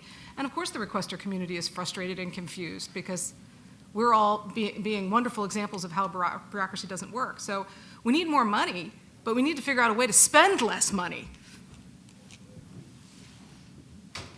I think one of the issues is that majority of the agencies, they get funding and they invest in technology, but over time that technology is obsolete. And then they have to spend more money in order to keep that technology, to make it compliant with what's new. So technology is a huge issue. And I think that's one of the things that at least we see as the most important or hardest problem to solve. Well, and I think, sorry. After you. One of the things I just wanted to say about technology, I think we focus too much on, if you will, end-of-the-pipe technology. Technology is going to make things easier to find and easier to search and things like that. Those are useful things, but we need to start looking at how we create these records and make sure that they're born electronically, that they're born with the metadata, that we already know that this information is going to be requested at some point. The idea that we leave it until the very end for someone to go through page by page and figure out whether or not it can be released is kind of ridiculous. The person creating it should be able to make a justification or an initial decision on whether or not this information can be made publicly available. And eventually it should just be made publicly available without a request. But I mean, we have to start moving, further upstream to make a better use of technology in creating records. I sort of follow on that point, but first, as a lawyer, I question where Helen has met all these well-meaning lawyers. You feel entitled to ask. I'm one too, so I'm allowed. Fair enough. But with that said, I think Sean's point was sort of where can we create efficiencies, which I think is really the core issue here, because given the reality of the resource challenges we all have, it's fairly oversimplifying things to say if we throw money at it, it'll fix it. If we throw technology at it, it'll fix it. None of these perfect solutions are likely to be available to us. So how can we do more with the little that we have? That's the biggest question. For me, managing the proliferation of electronic records is by far my biggest challenge, particularly when you're in the context of the FDA records. When I'm dealing with an application to market a medical device that in and of itself is thousands of pages and incredibly complex, when you add potentially dozens or more versions of those records flying around in email or other repositories, it makes finding the needles in the stacks of needles extremely hard. I think we're ready for a break, Nikki. Okay. Oh, sorry. We're going to take just a few minutes and go to the phone. For those who are joining us remotely, did you have anything to add to this part of the discussion? So this is Logan Farrell. I think part of the issue that my colleagues from the government side will echo is the government inherently is not good at technology. I have a hard time finding a crowning, shining example of something that the government has created that, costed, it was cheap, it was delivered efficiently, it was delivered on time, and it works great. I think those issues underline the resource issue, the technology issue, whether it's processing records, gathering records, releasing records. All of this has to do with big data and technology, and I think the government is just, we're very far behind, and we don't have a good track record of doing this successfully. And that is something that I think needs to be looked at and explored on how this can be done. And I mean, I take Helen's point, every agency tries to do it differently. I mean, I think this is something where they have to do it together because everyone can pool their resources, and then maybe we can actually get something out of it worthwhile. Anyone else? Well, I just feel like I have to say, I think that Megan Smith, the Chief Technology Officer for the United States, who just spoke to us, would disagree respectfully with the idea that the government can't do anything good with tech. I mean, there were credible examples of good use of tech in the United States. But it doesn't mean that there's not room for improvement in tech in the FOIA context. And I think we've all collectively realized the importance of that.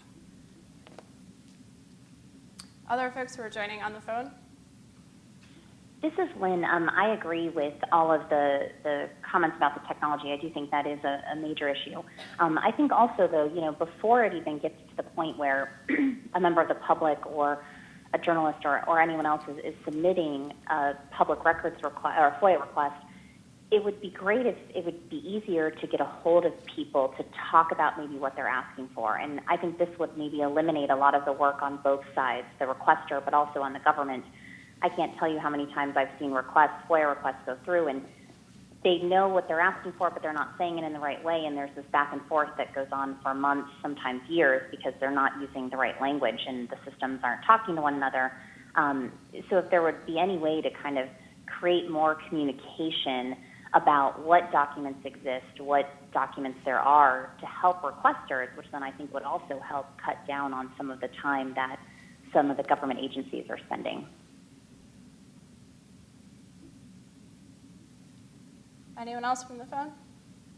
This is Mitra. I would just add that some of the issues that have been flagged, which I think are very real in terms of resources and the overly litigious sort of morass that people get stuck in, some of that might be resolved with more proactive disclosures. And I, as someone who's not on the government side, I don't know what resources are required for that kind of processing.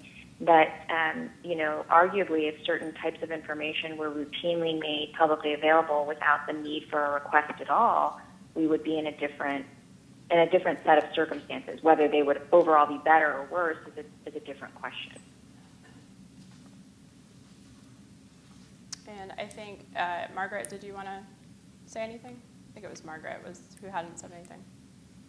I might just jump in on that last point and add that I think for records that are frequently requested, whole categories of records that are frequently requested at agencies, particular types of forms, particular types of reports, particular types of materials in particular files. One part of proactive disclosure that's important is for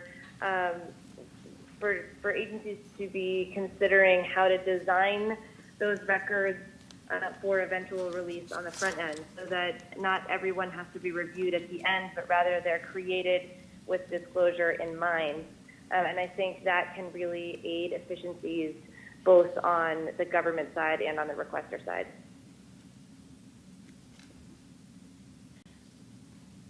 Great. I think if I could just make one comment. I think the proactive disclosure is something that pretty much everyone wants, and I think the impediment to that is the 508 compliance, as we all had this issue in our last committee. So that's something that we all need to also consider.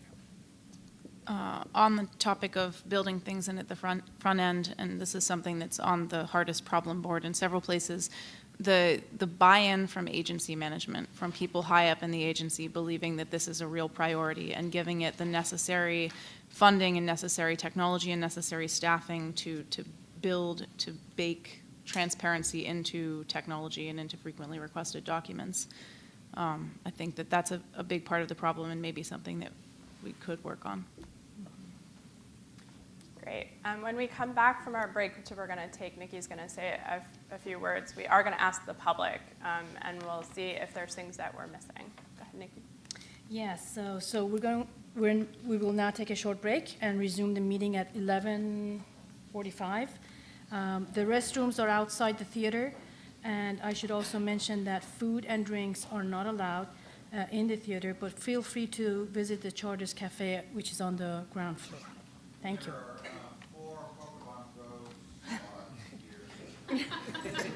Outside. Nice to know. At the building, so. Inside, sorry. Sorry.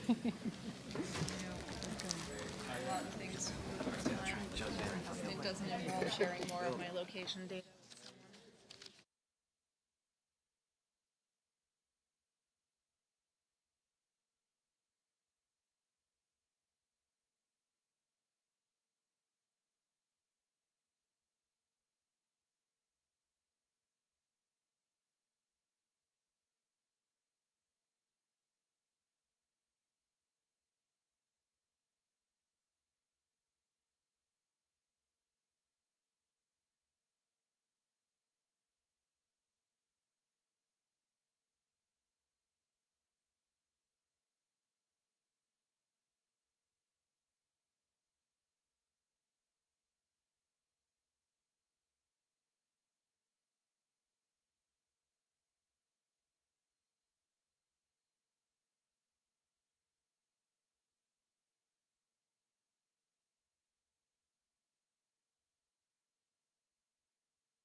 time.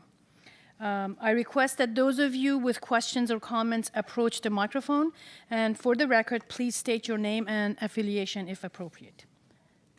Here we go. We have one right now. Good morning. Can you hear me? Great. Alex Howard from the Sunlight Foundation. It's great to be here at National Archives. It's great to hear all of your commitment to the public's right to know and to improving it.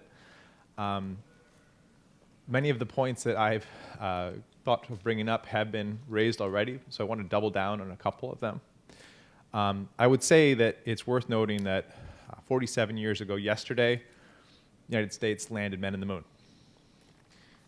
Our country's pretty good at technology when we decide to do something. So the idea that we're not good at it is ludicrous. The issue is there's not national will around doing this better. We spend close to $500 million a year complying with the Freedom of Information Act across the federal government. The issue is not the amount of money, it's how well it is being spent. It's been part of our national action plan to build a better FOIA portal for anyone to request a record for years now. And yet the money wasn't spent to build something like that. Oakland, California, built better software than the US government with a budget less than 1% of what's spent annually. The issue is not money or available technology, it's political will and consequences for following through.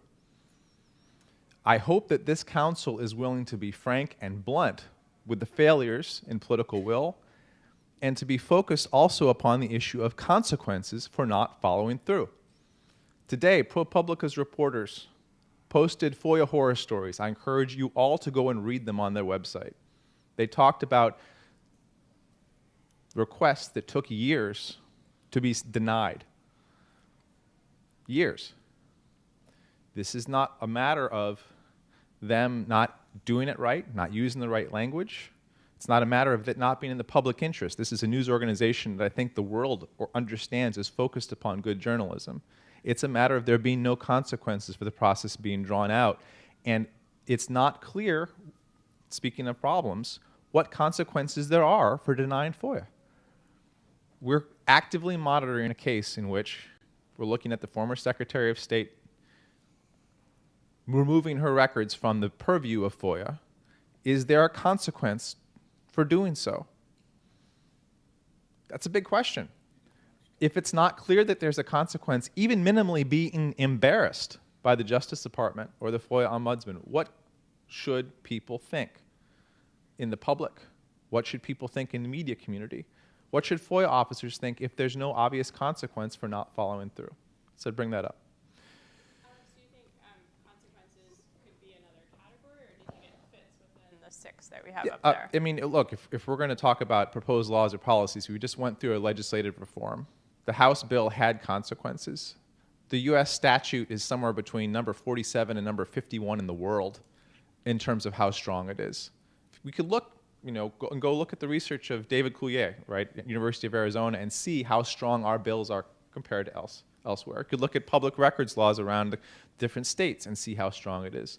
If you want to go back to the legislative process, we could do that, but my understanding is that this committee is not here to make recommendations to Congress, but to improve how well the federal branches are actually working on this, specifically the executive. And on that particular count, this issue of proactive disclosure, I want to raise something else that came up before the Senate Judiciary Committee. There's a researcher from the University of Colorado who has been looking at where FOIA requests come from.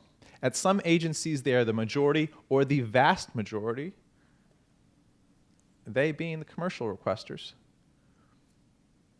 The law was not designed for businesses to benefit from government disclosing information to them, and yet that is exactly what is occurring. This immense volume that's increasing that you're talking about, it's coming from industry.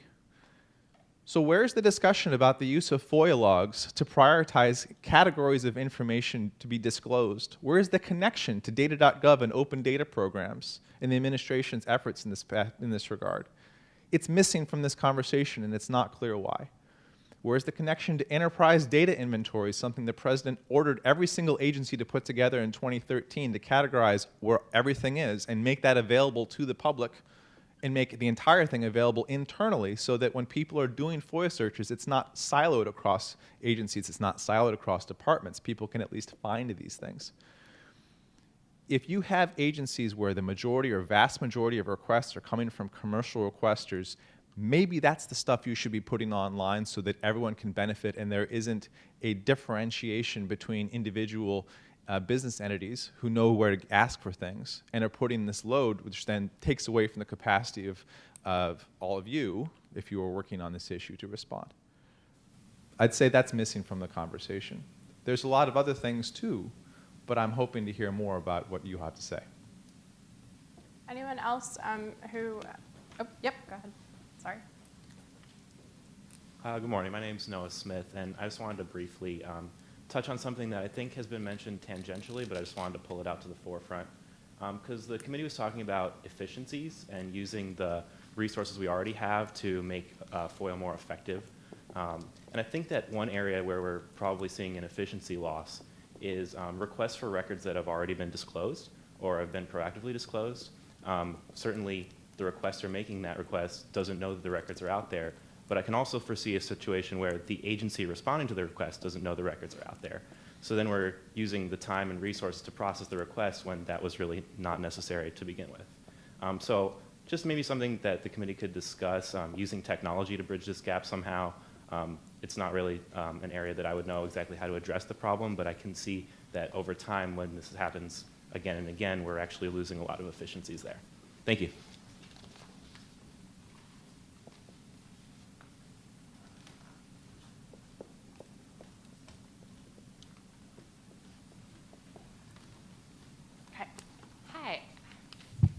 Hi, my name is Hannah Bergman, and just sort of speaking only in my individual capacity, I would say that one of the things that I think is missing from everything that we've talked about here today is the idea of people. So we've talked about resources and technology. We sort of bandied about the word technology as a solution to many of these problems.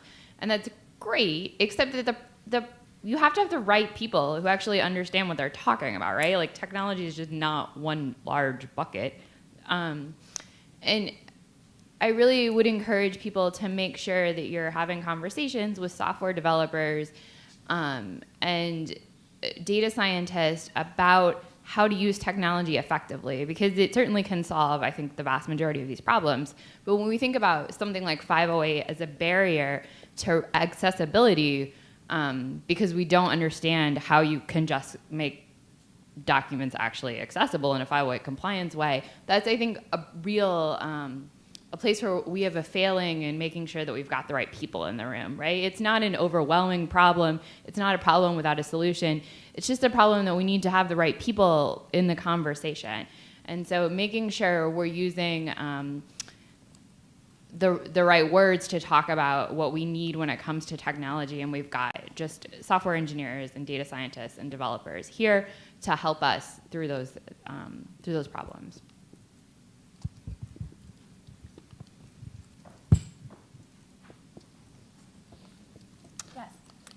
So my name is Amy Bennett. I'm also speaking in my individual capacity. I think that when everybody was introducing themselves and kind of saying about what kind of a FOIA they wanted, the word accountability came up a lot. People definitely think of FOIA as this thing that helps us understand what the government's doing better. But there are other ways that FOIA is used, particularly people who are trying to file immigration papers, people who are trying to file for veterans benefits. And I think that FOIA oftentimes, because of the delay, because of the highly legalistic structure of it, doesn't serve those people very, very well. So it creates a system where both, we're trying to serve multiple masters with one law. So we the committee might want to think about how maybe suggesting other disclosure statutes that could better serve the people who need records for a particular reason, and then allow FOIA processors to focus back on kind of the original intent of the law, which is helping the public better understand the government's activities.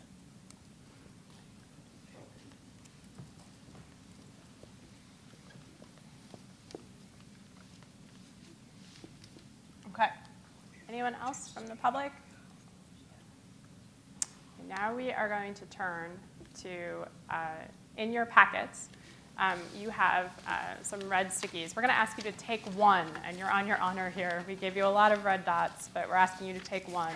And the hardest problems that we've identified up here, we're just trying to see, this isn't a decision-making process. This is just to try to, so that we can see what folks are identifying as the hardest problems. So what we're going to ask you to do is to get up and to vote, the committee members, on the green stickies. Please don't push your red stickies on the actual whiteboard, because I don't know if I'll be able to get them off. So that's why I've applied green stickies. So if there are other things that you want to vote for, let me know, and I can apply a new green sticky. Okay, thanks. You can get up and vote now. Just one vote. Just one vote, yeah. So we're just trying to get a sense. You have these top categories, and I think you'll bring those forward to the fall. But this is to get a sense of where people are kind of coalescing around what is the hardest problem. Okay, I'll stop.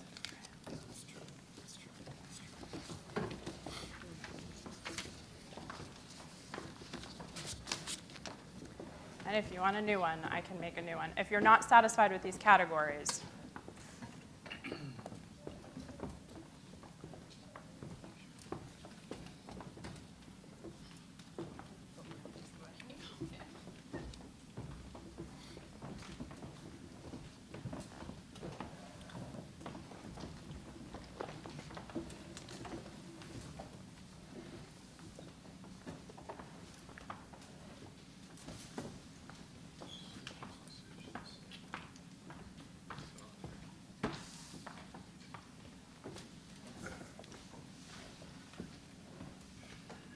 and for those of you who are joining remotely, you're going to email in your vote, and we are going to apply those stickies to the board, those dots.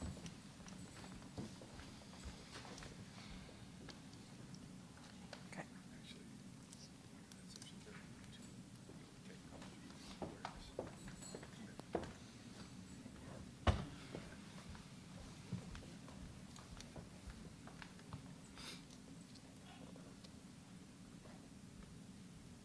Anyone not voted? Okay.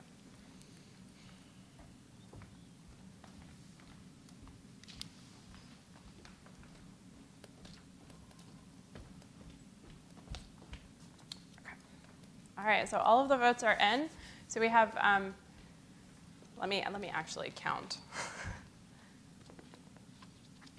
We have 9 for technology, we have 2 for delays, we have 1 for funding, and we have 7 for awareness and commitment.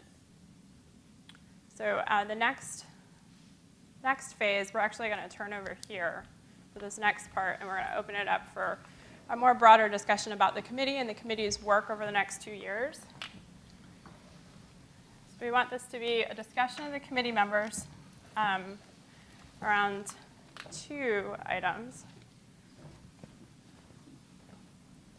So the first is, as you're thinking about your service over the next 2 years, your term in this committee, how can the committee be effective in tackling the hardest issues around FOIA?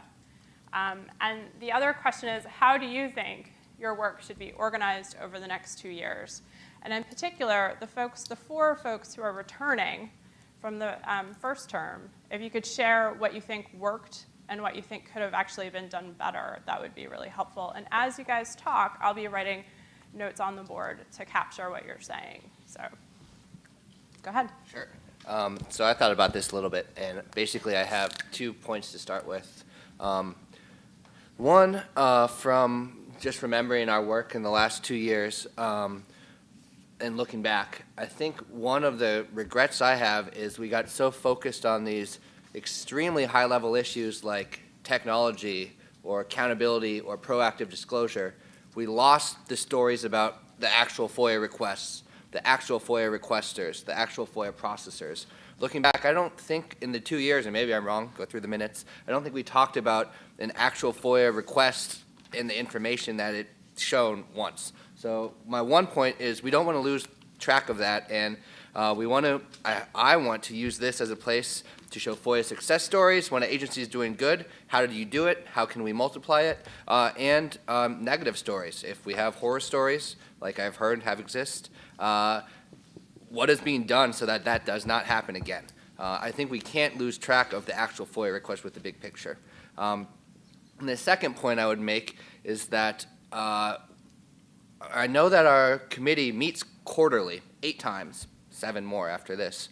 I don't think that should mean that we have to lurch from quarter to quarter. I felt in the past 2 years we were stuck on this quarterly track. For example, our recommendations on fees, which I hope we'll talk more about, we didn't need to take 8 sessions to do that. We were ready to submit that probably much shorter. So just because we have 8 sessions doesn't mean that our last deliverable should be on session 8. Likewise, the last thing I'll say along that line, I don't think we need to, I hope that we don't need to wait for 4 months to make decisions. I hope we can make decisions in person like this and on the phone. I hope we can make decisions, and I know there's the FACA process and voting, but I hope that we can do our pre-work effectively using technology, email, rather than, as I used the word before, lurching. So that's the 2 things I learned from last time.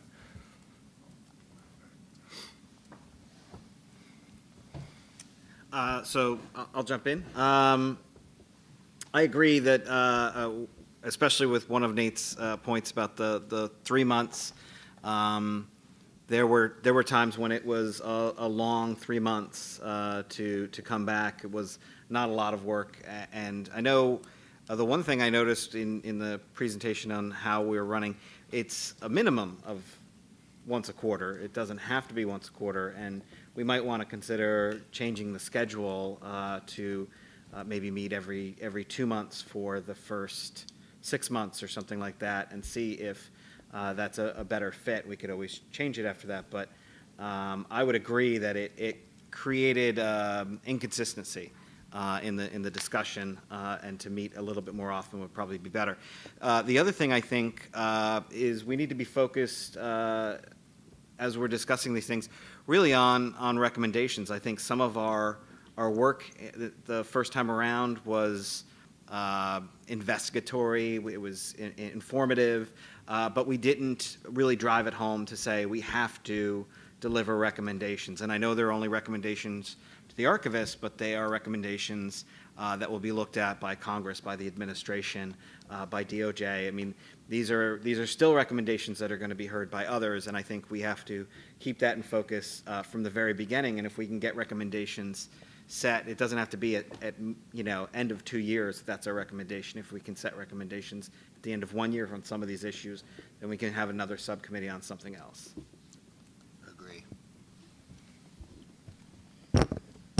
I agree with everything that's been said so far with Sean and Nate, but I particularly want to emphasize Nate's suggestion that we try to identify as early as possible what's working and what's not working. We spent a lot of time spinning our wheels. I was on the former committee for half of its time, for 1 year, and it seemed to me that within that time, we spent a lot of time spinning our wheels about whether we could survey people. And the long and short of that is it can be quick if it's within the government. It's not quick if it's outside the government, unless you compose your inquiry in a way that's really kind of general. But I think we can do that. So again, I think the most important suggestion is to emphasize finding what's working and what's not working, because that's where the recommendations are going to come from.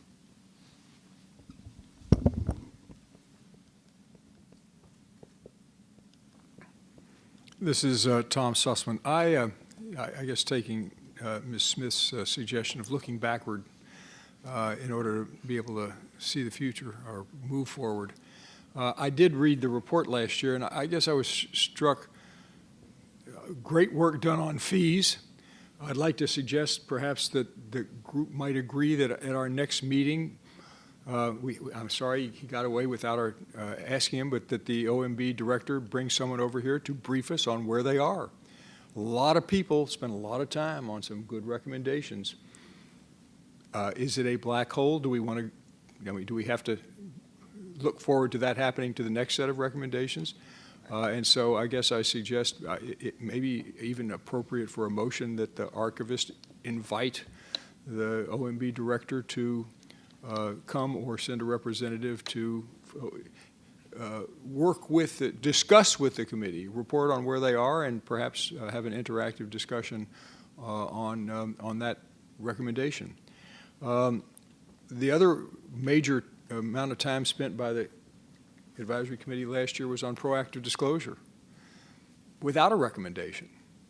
We've all come back to that issue again today, and I think a lot of people went to the technology red dot because that seems to be the only way we're going to solve proactive disclosure.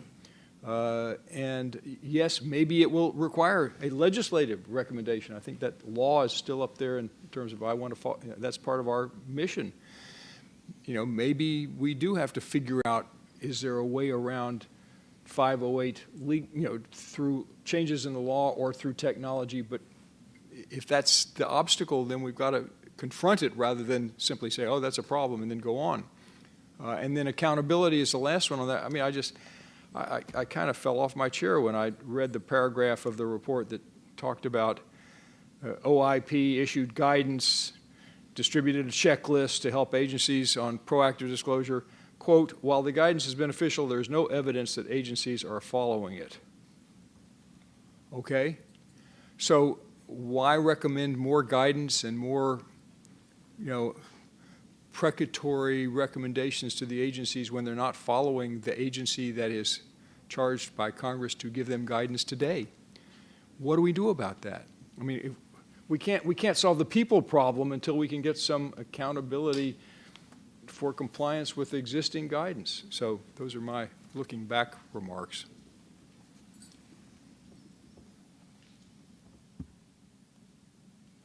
Folks on the phone, if you want to join the conversation, we can pause and try to go to the four of you. We have Logan, Lynn, Mitra, and Margaret. Oh, sorry. It's okay. Go ahead.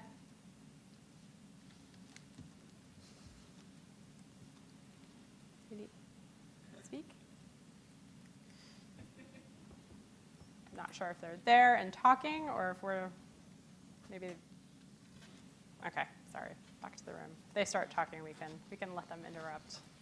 I guess having served on the previous advisory committee, I want to echo part of what Nate and Sean both said, that and actually really, I guess it's what collectively, I think us feeling that we all had, is that I think that it would be really important to be more practical, really, for lack of a better term, in what we're looking at, and not just theoretical, not spending time on surveying, not just discussing sort of, I don't want to say for the sake of discussing, but sometimes it did. I think I do share that feeling that there was just lots and lots of discussion, but without really an end focal point. And so to be more practical, I think is the way I would put it, I think would really be helpful for us.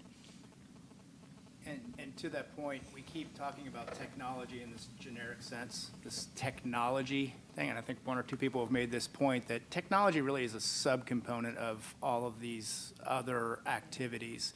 And getting wrapped around the axle of trying to identify a single technology that's going to solve these problems, it doesn't exist, it's not going to exist. The funding for it's never going to exist. But how can it aid in making these other components more efficient and effective? That's the question. I think the point that Mr. Howard made, which I understood to really be saying technology, we all agree that technology is an issue, but I don't know that we all agree on what the definition of the problem with technology, to the extent that there is one, actually is. Meaning, yeah, it's related to all these other issues, but is it a problem with what we're doing, how we're doing it, what we're equipped to do it with? And I think we kind of have to agree on what we're looking at rather than just the general problem of technology before we start flying ahead towards making recommendations on something.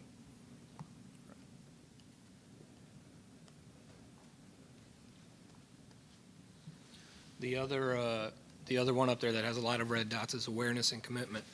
And we're about to have a change in administration, which means we're going to have a whole new batch of people that we're going to need to assess the awareness and commitment of those people and inform them and recommend to them that this be high on their priority list. So I would just sort of think, I was thinking about this in context of it taking 2 years for a report to come out last time. Perhaps something that comes out in the first few months of the new administration would be helpful.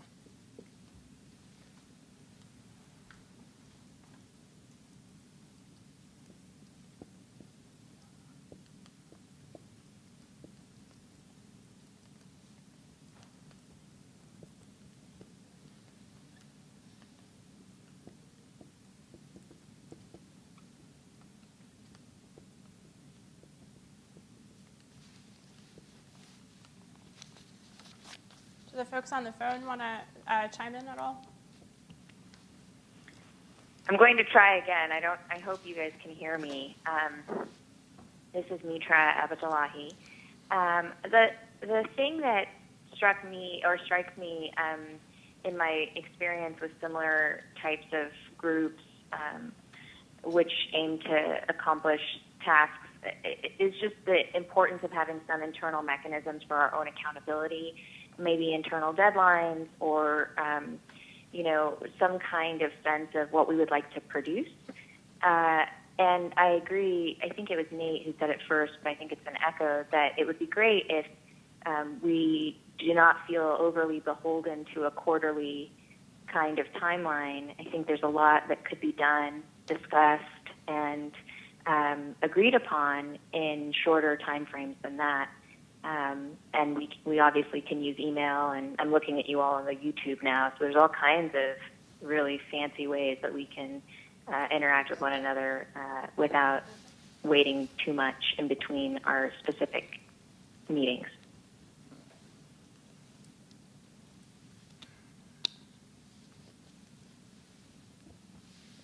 Anyone else on the phone? I'm not sure if I can actually be heard. I've tried once before, but I wanted to echo Tom Sussman's earlier point about how it seems like many of us may have coalesced around technology because it goes to proactive or affirmative disclosure or seems to encompass many of those same concerns.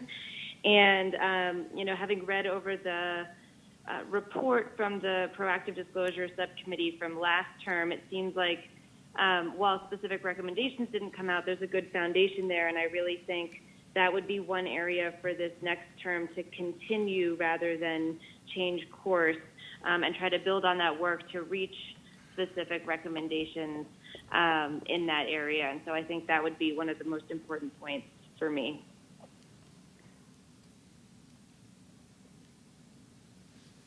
I think related to making recommendations, I think part of this has to be kind of fact-finding, which is why I thought the proposal to bring OMB in is interesting, and we could look every quarter to do something. Not OMB every quarter, but to some type of way to gather information from folks so that we can then take it back, digest it, and it will inform the recommendations that I agree that should be produced and that we should be making.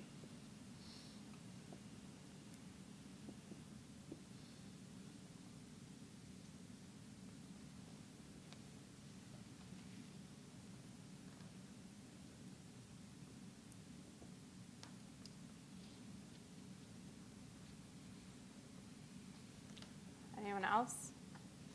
We have a little bit more time. Is there a particular topic that you'd want to delve into deeper? Maybe the technology piece? Go ahead, Nate. Well, looking back again, I think I remember probably 5 or 6 times in the last FOIA Advisory Committee saying, if we can solve the problem of 508 compliance, which is a law that says maybe that to post anything online, it has to be accessible for a person with disabilities to see it, our work would have been worth its weight in gold. And we ranged from, I think, the opinion that, well, we can't post anything online and every agency that's posting things is breaking the law and let's sue them all, to someone from the Proactive Disclosure Committee said there is no barrier that we have found of 508. So we're all over the place, but I don't think we got a concrete solution or pathway to a solution on that. I think we have started on that way on fees. As Tom says, we'll see if OMB ignores it. But I think that if we're talking about specifics, before we can tackle I think the first hurdle we'll get with proactive disclosure is this issue as 508 compliance that is almost always cited as the number one reason that it doesn't happen, in my opinion. So that's a specific from me.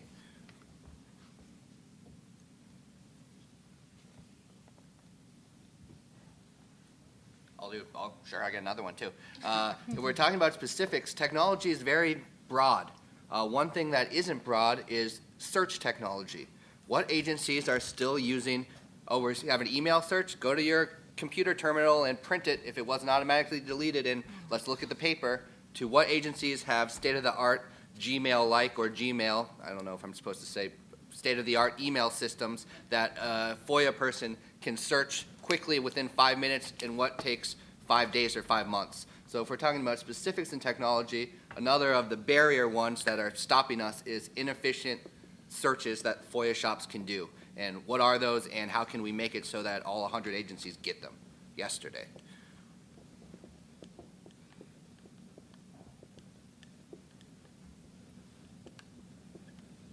Anything else on the technology side? Or, okay. Well, moving from the issue of search, I follow the litigation through newsletters every couple of weeks, and it does seem to me that there's an awful lot of cases involving adequacy of searches. And that's bound to cost the government a lot of money and take a lot of time on the part of personnel.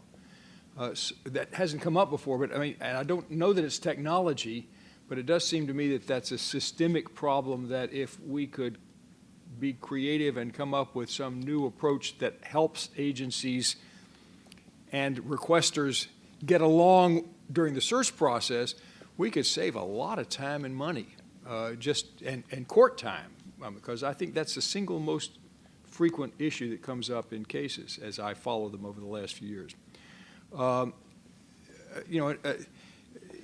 There are other sort of issues. It seems we can sort of keep going. One of the things that also hasn't been discussed here, and seldom discussed, we talk about accountability, we talk about awareness, commitment. There is a sanctions provision in the Freedom of Information Act.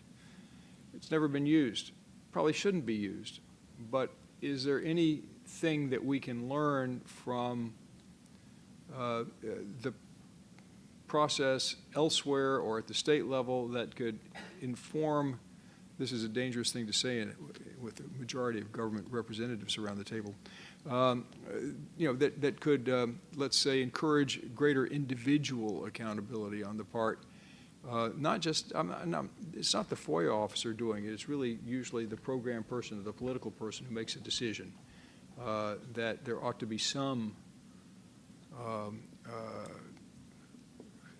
price to pay at the end of the process.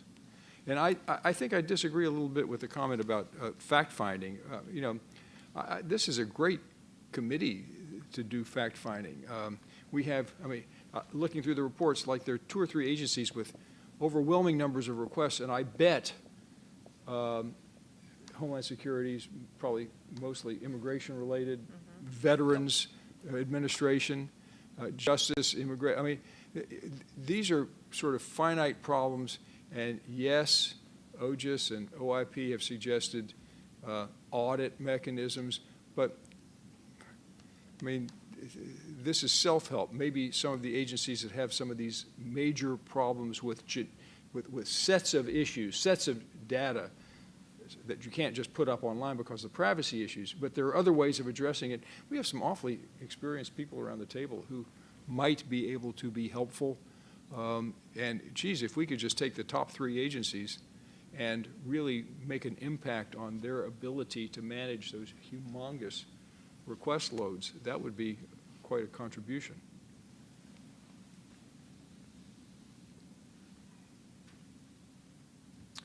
In terms of how your work, how you think the work should be organized over the next 2 years, we have a bunch on the board, and I was just wondering if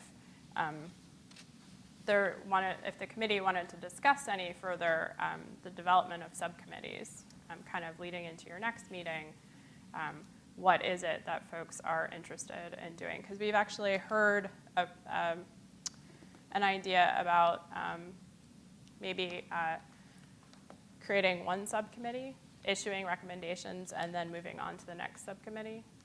We've also heard not waiting until the end of the term to submit recommendations. So if you're looking at how the work should really be organized over the next 2 years, what are you guys thinking would be most effective?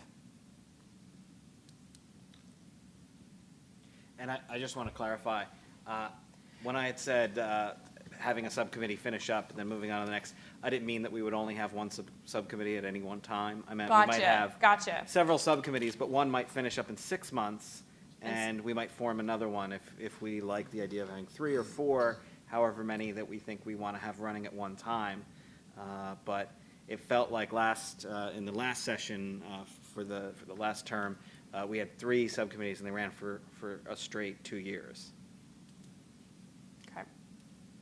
Thank you for that. Yeah. Just trying to catch that. Anyone else?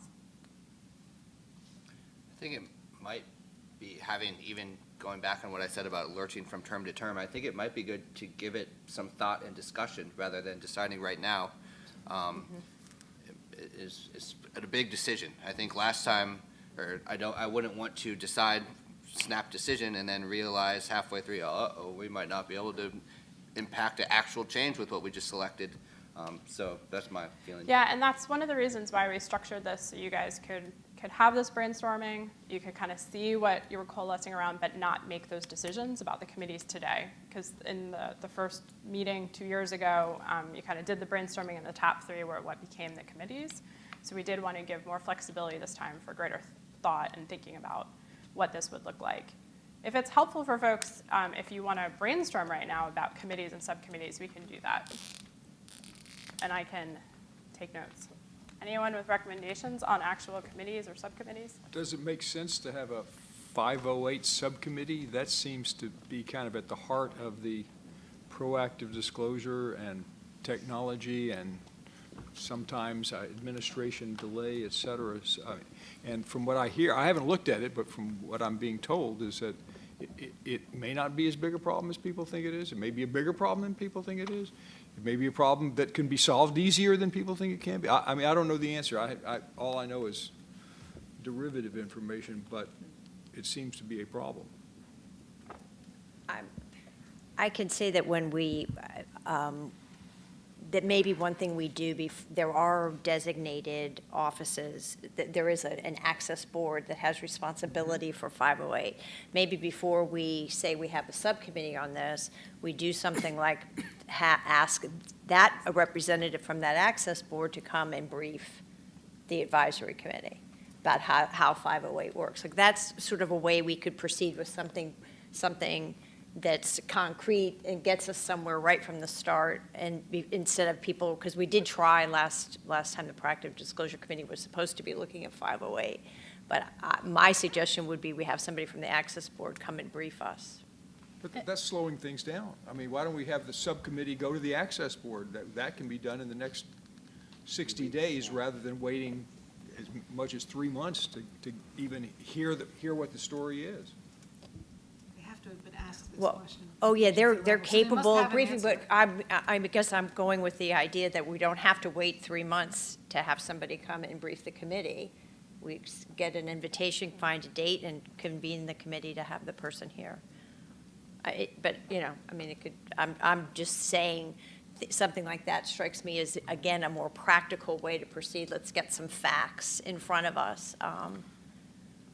I'm all for getting moving. I'm also all for collaborating. So I'll throw out that there's a national action plan group on 508 compliance. Right. I would sure hate if that group makes it harder to post records online, not easier. So relatedly, whatever we do, we'll want to influence that. But I also say, well, leave it at that. So the 2 other subcommittees that I'd throw out just because I've heard them from other people. I think it was on the phone Margaret who said, in general, just the proactive disclosure, beyond just 508, there was a lot of work done And I would agree that it probably should continue. And then the one I took away from some of Tom's comments was that we might do an agency-specific subcommittee.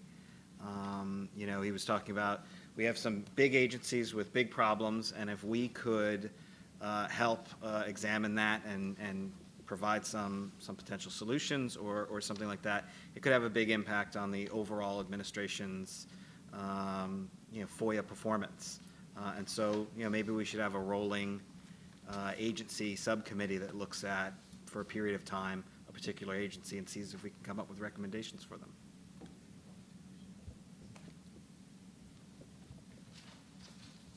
I do think that we should have a subcommittee that focuses on the awareness and commitment issue, especially encouraging more engagement and commitment on the part of political appointees and high-level management.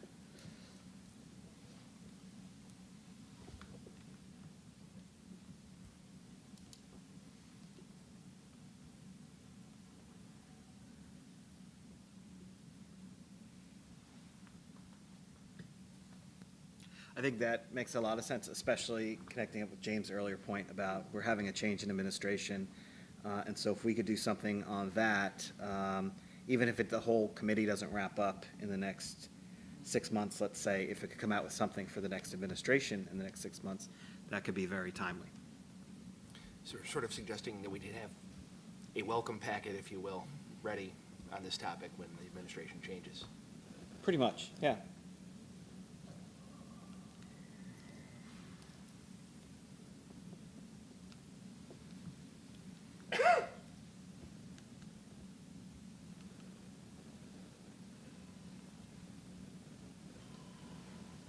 So we have 508 subcommittee. So these are what you've just discussed, so everyone can kind of remember. 508 or proactive disclosure, agency-specific subcommittee, and awareness and commitment subcommittee. Any other ideas? Or any other discussion around these ideas? Maybe people disagree with me, but I want to reiterate, even if it's not through the subcommittee mechanism, last committee, we really divorced ourselves from actual FOIA requesters and actual FOIA processors.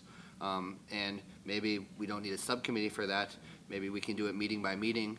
I know last meeting we said, oh, send a letter to OGIS and we'll post it on the website. From my perspective, that didn't get traction, and some letters were sent. And we posted on the website and didn't speak with them, didn't give them camera time, didn't really dig into the problems. So I hope no matter what happens, I hope that we, in some ways, act as firemen. And when a problem comes up, we don't know what the problem is going to be in the future. We, as a wise subcommittee, say what we can deal so it doesn't happen again. Or if a good news solution comes up, we act as a wise subcommittee to make sure that it spreads throughout the government. I think I want to just echo, I like that, and also to kind of repeat my idea of being more practical. I think the idea of being more requester-focused also could help us be more practical. And it seems like one of the advantages of having this advisory committee having representatives from the requester community is that the requester community obviously sees all sorts of examples of things from all different agencies. So that if we could have something where these are great examples of where we had good communication from the agency, where they kept us informed, this and that. We find with our constituency that these are very effective, that then can be something that can then, a recommendation can be made then, that these specific practices be shared more broadly. In a way, it's sort of like we have our best practices workshops where we share things. I'm just trying to think of like sort of integrating that concept into the advisory committee. As a way that then what we could do is try to address it, take something specific that's requester-oriented and try to spread it more broadly. So I've written that up as committee on requesters. Is that kind of, does that Yeah, summarize? I guess the best and the worst. Yeah, sort of on maybe it's sort of like on best practices for requesters, maybe is a way to say it. But I think Nate is also I would say suggesting that we actual wanna- FOIAs is how I Yeah. would phrase it. We want to highlight the good and the bad, Because there might be some bad problems that by highlighting we could solve. Yeah, sure. I guess what I'm saying is that it's like what happened to us last time, and maybe what I'm trying to help us avoid, is that we don't just meet to talk, that we're and I don't mean that in any negative way, but that we meet with the idea of what could we do about it. That's. Well, I think it's almost impossible to discuss any of these challenges that we face without delving into specific examples of, here's a FOIA request where X became a problem. I would worry that we may find ourselves getting a bit caught in the weeds on solving a particular FOIA matter that's pending without really dealing with the bigger issue. And it may be that we might run into a very discrete, odd FOIA issue that may, if we spend too much time on it, might preclude us from discussing a bigger problem. Yeah, I would think it would we have to be like somewhere, we've got to find that sweet spot in between, like not so specific that it's individual, but not so big that we just, it's so theoretical that we can't address it.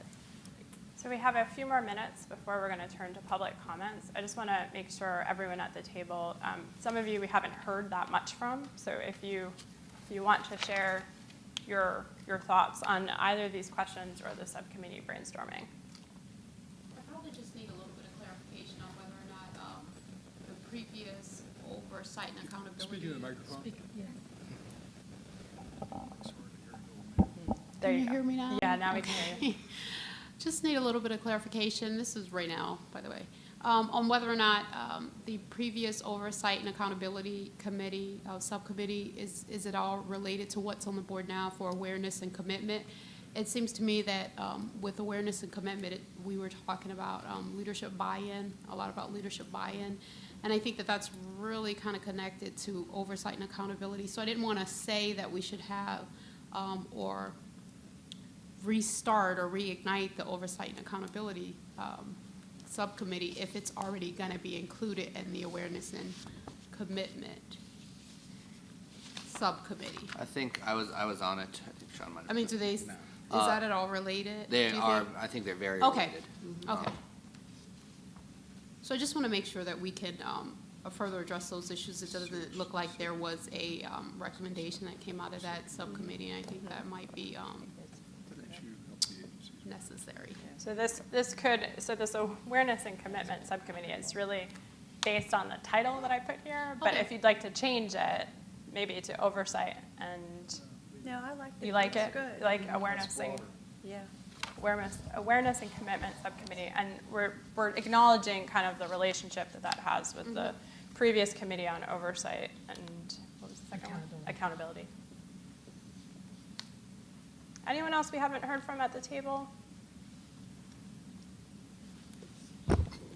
I'd like to endorse as something that we can do, get started doing in short order, Tom Sussman's suggestion that we, perhaps through a subcommittee, formally or informally, approach the Access Board, find out who's this 508 group from the National Action Plan, and approach them.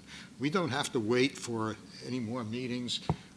We can have a subcommittee from this group plan to do that over the next several weeks, and at least get started on that.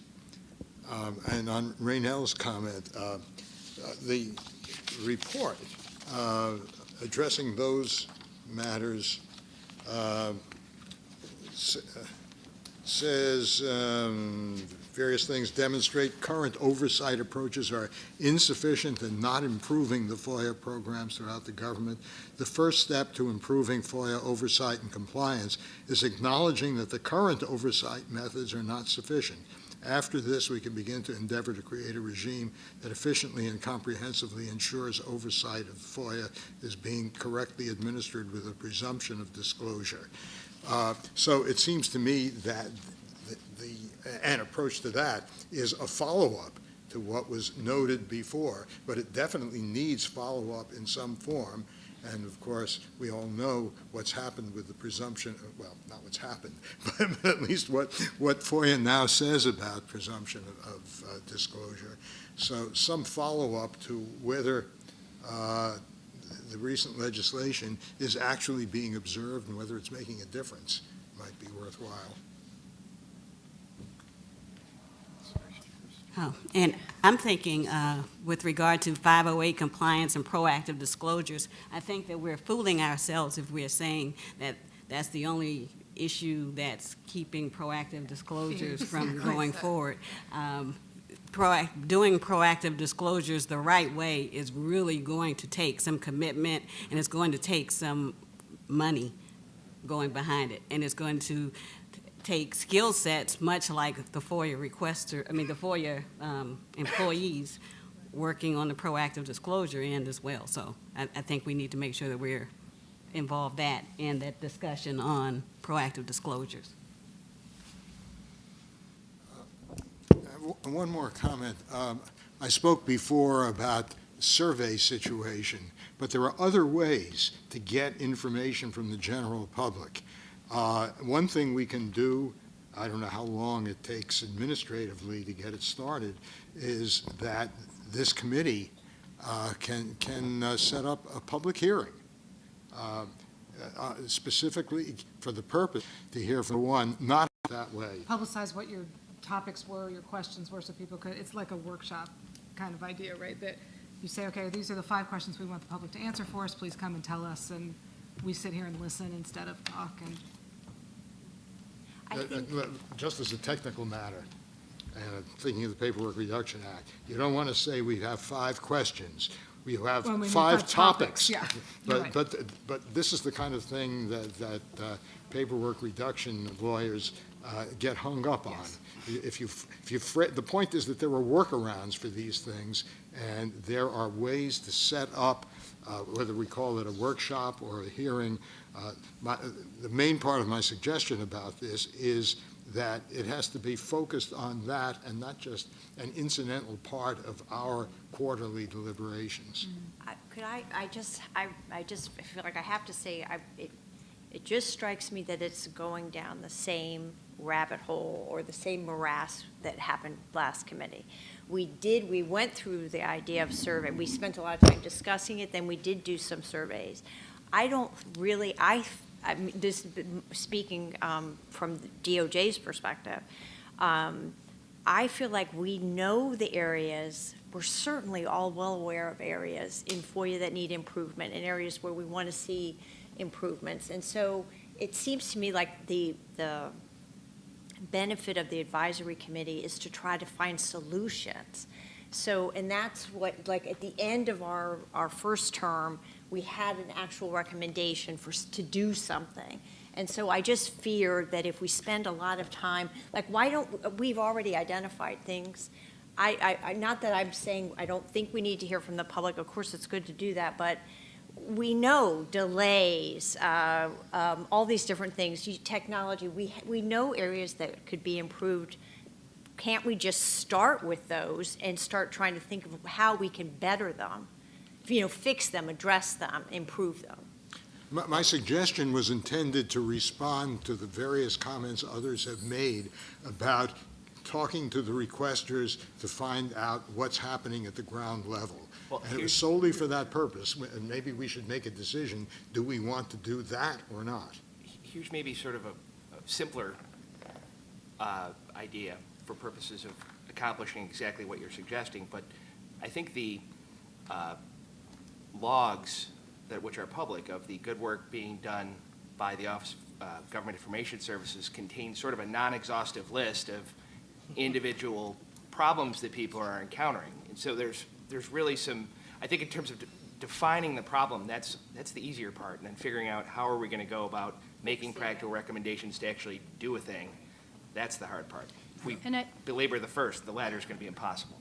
And I think one of the purposes of this committee was, the requesters community is the representative of the public, and the government is the representative of folks who work with FOIA. That's really. So maybe a compromise lies in, I think you're right, we can identify the problems, we know the questions. I think Melanie's right. But letting the subcommittees have the hearings where the requester or community comes in with proposed solutions. I mean, that is what we're looking for. And if, to hear more horror stories, I guess, we hear a lot. There's no end to that, okay? But I'd like to be able to sort and figure out how we come to closure on some of these problems that have been around a long time. So here's one thing that I'm a little bit concerned about and don't want to see come out of this, is a long list of recommendations, all of which will be very expensive and none of which include a request for additional funding. I mean, I don't think we should fool ourselves into thinking that proactive disclosure is going to be free, even if we solve the 508 problem, like Stephanie said. And like Helen said, a lot of the problem here may be inefficiencies. It may be that we're throwing money at the wrong things, but part of the reason that money is being thrown at the wrong things, all this money is being spent on reporting requirements, is because these reporting requirements were baked into legislation. No more funding was given, and then funding that would have been spent on processing FOIA requests gets spent on reporting. And those resources get devoted to that. And what I hear again and again when I go to ASAP conferences with actual FOIA officers is we're under-resourced, we're understaffed, we don't have what we need. And I just think that a recommendation from a committee like this about funding, if you care, Congress, about FOIA, if you care about openness, then you have to fund it. I think a recommendation from this committee would be powerful. Ginger, the part of the problem with figuring out funding is some agencies seem to be doing a great job, and some agencies don't seem to be doing a great job, and I don't know that we have any way of knowing whether, and everyone says they don't have enough funding. So is there a way of developing metrics or analytics that can tell you whether the funds are yielding value? Because if you go to Congress and say, we need more money, well, get in line, so does everybody. But if you say, this agency's been able to use the money to do something, we'd like to do the same thing, we need more money for that, and can turn that into results, then I think you've got a justification. But I think we all acknowledge, the requester side all acknowledges that agencies are operating on inadequate resources. So is my family. But we don't really have a choice. I mean, my kids grown, they live on their income. Those who chose to be school teachers have to figure out, a different income than those who are working on Wall Street. That's life. And so drilling down to the efficiencies and value from the money being spent is the challenge. We'll bake that into the recommendations. If you're going to make a recommendation on proactive disclosure, recommend along with that sufficient funding comes to evaluate, to hire people to evaluate which documents are frequently requested, to hire people to make those documents 508 compliant, to hire the web people who are going to be required to put those up online and design an actual user-friendly system. Otherwise, what you end up getting, you get the lowest bidder. You get the lowest bidder and the worst technology. And it ends up clunky, and then in a couple of years, that bidder, that contractor goes out of business, and you end up with broken technology. So I just think there has to be an actual commitment to it. Ginger, I want to circle back to something you said in the earlier session here, which is the idea that there are lots of sticks and no carrots.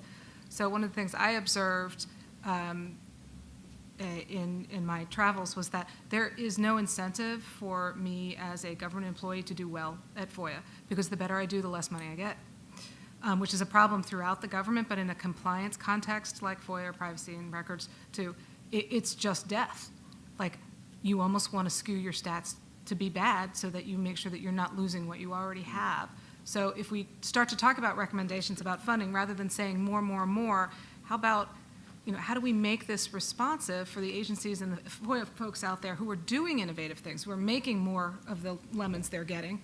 How do we find a way to recognize agencies that are being innovative? And the other thing that goes along with that is we have to stop measuring everybody by the same yardstick. FOIA at Treasury is so incredibly different than FOIA at FDA. Comparing the two of us, even though we might have similar volume, is just doing disjustice to both of us. It makes me look good and Bill look bad. What he does is very complicated, what I do is very simple. So we have to find a way to have measurements that actually fit who the requester community is. Is it the commercials folks, or is it more journalists and more people, members of the public? Because those are different problems, and their measures of success are different. And so it's another generation of we have too many metrics problems. We're applying the wrong metrics and then using them like a stick to beat people over the head, which isn't driving accountability, but it's also not getting at the folks who are actually having success, because it doesn't show. When Bill does something really innovative that speeds up the process for submit or notice, nobody knows, except him. Well, here's a really basic practical consideration too, that I don't think we've mentioned. To pick on my colleague Nate for a moment, Nate and I do not share the same ability to speak to Congress about funding issues. Indeed. As a federal employee, I'm very limited in what I That's right. could say. So it sort of hamstrings this committee in the sense that half of us, are on that side of the business.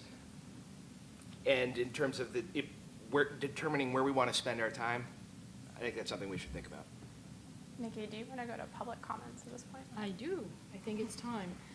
All right, thank you all so much. Can I are we going to get a chance to vote on a few things? Because we did have some proposals, and I just didn't want to let.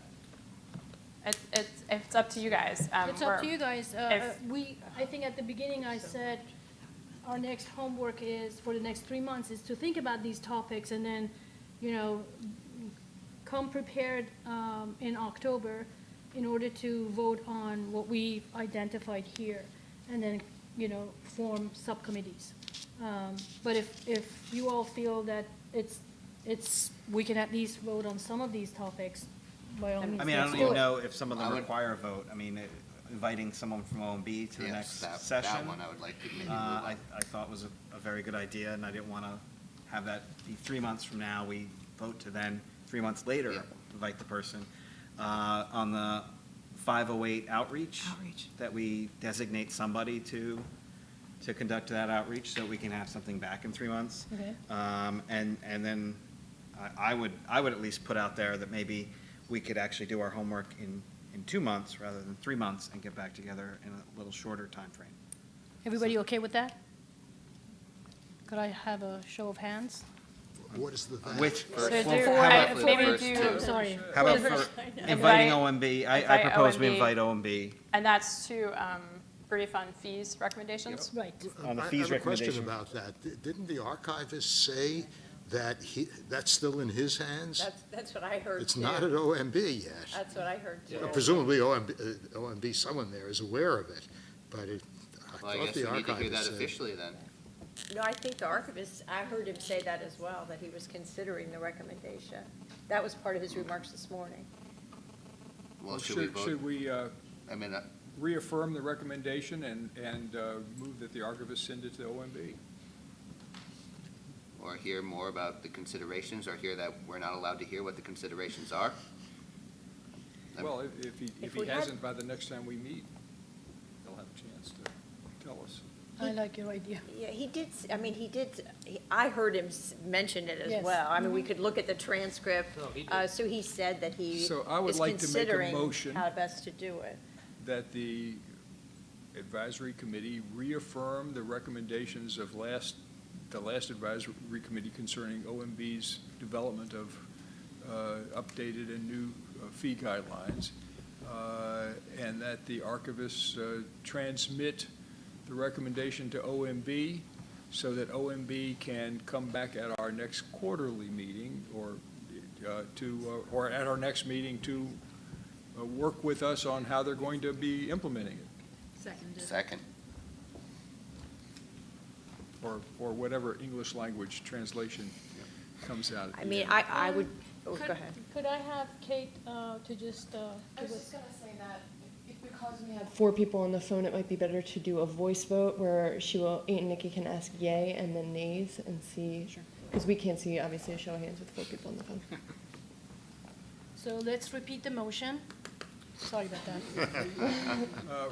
That the committee reaffirm its support for the recommendation of the prior committee relating to development of new fee guidance by OMB.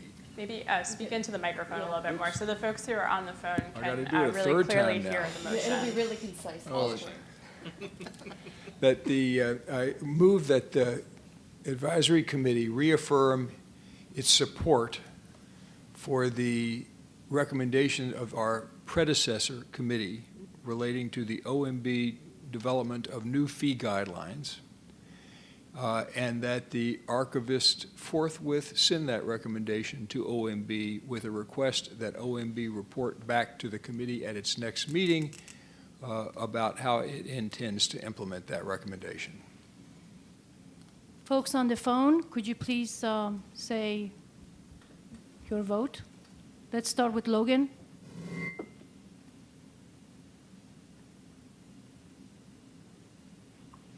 Could I make I don't know if we're like all this parliamentarian thing, but my suggestion in terms of the wording is that rather than saying forthwith, which sounded pretty draconian, that we respectfully respectfully request the archivist.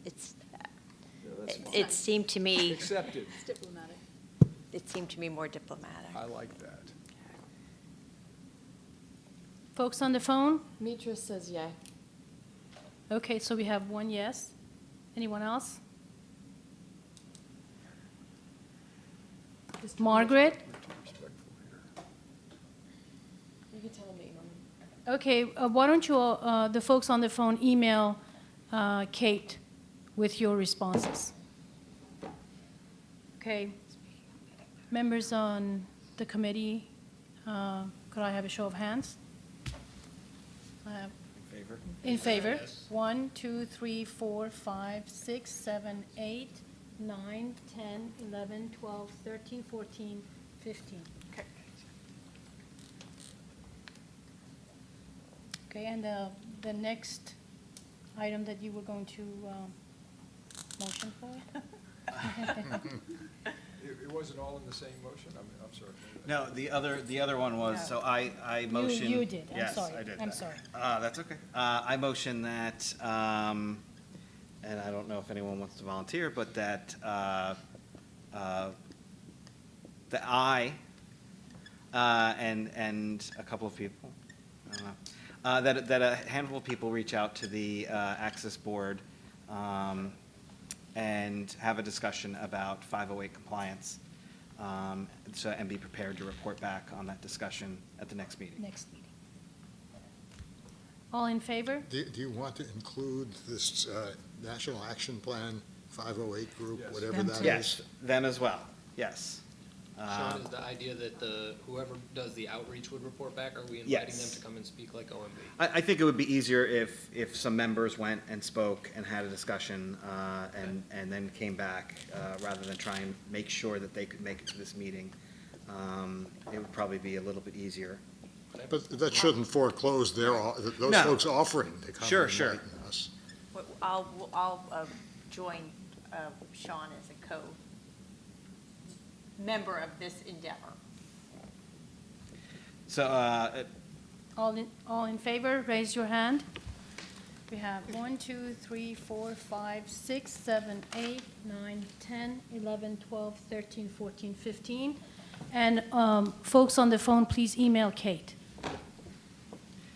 and if anyone else is interested in volunteering, you can say so now or email me afterwards. Nate? CC the committee. CC the committee. Yes, sorry, always do that. Right. All right. And then my last motion is that we do our homework and meet at a time closer to a 2-month time frame rather than 3 months. All right, let me see.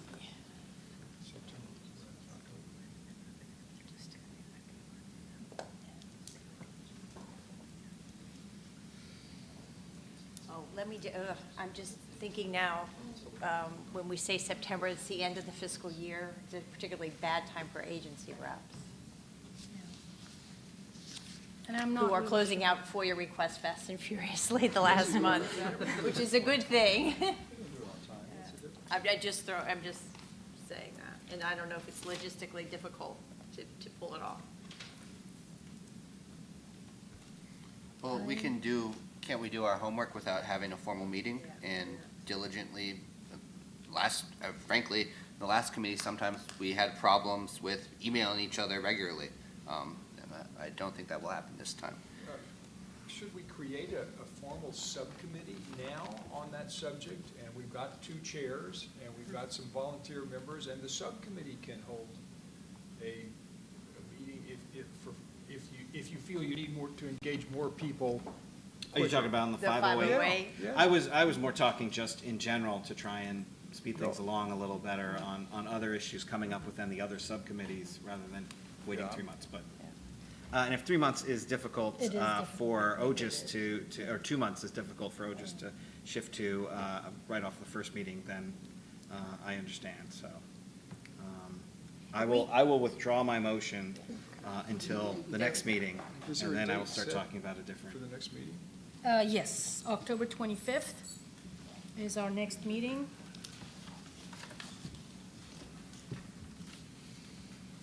And I think Kate, we're pretty much going to keep the same sort of schedule as we did for the last term. It's usually the 3rd or 4th Tuesday of the quarter, right? But we'll put out, all of that information on our website, and of course, inform you. So has it been decided by OGIS or whomever to foreclose the suggestion that was made a couple of times today to meet more frequently? I guess I would just say, when I said the word lurching, that doesn't necessarily mean that I don't have a problem with having 8 meetings. What I have a problem with is only doing 8 things and not being able to work between our face-to-face meetings. I'll clarify that.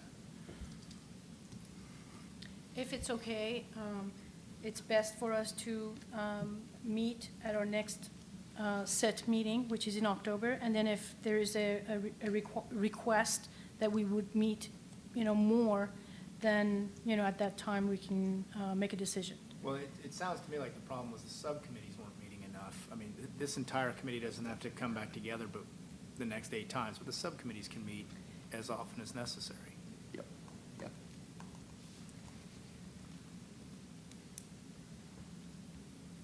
Okay.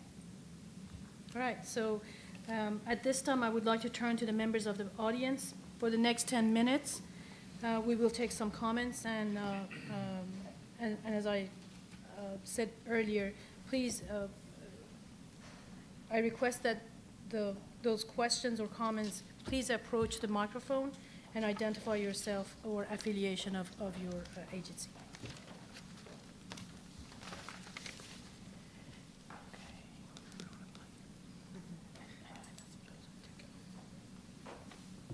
Okay.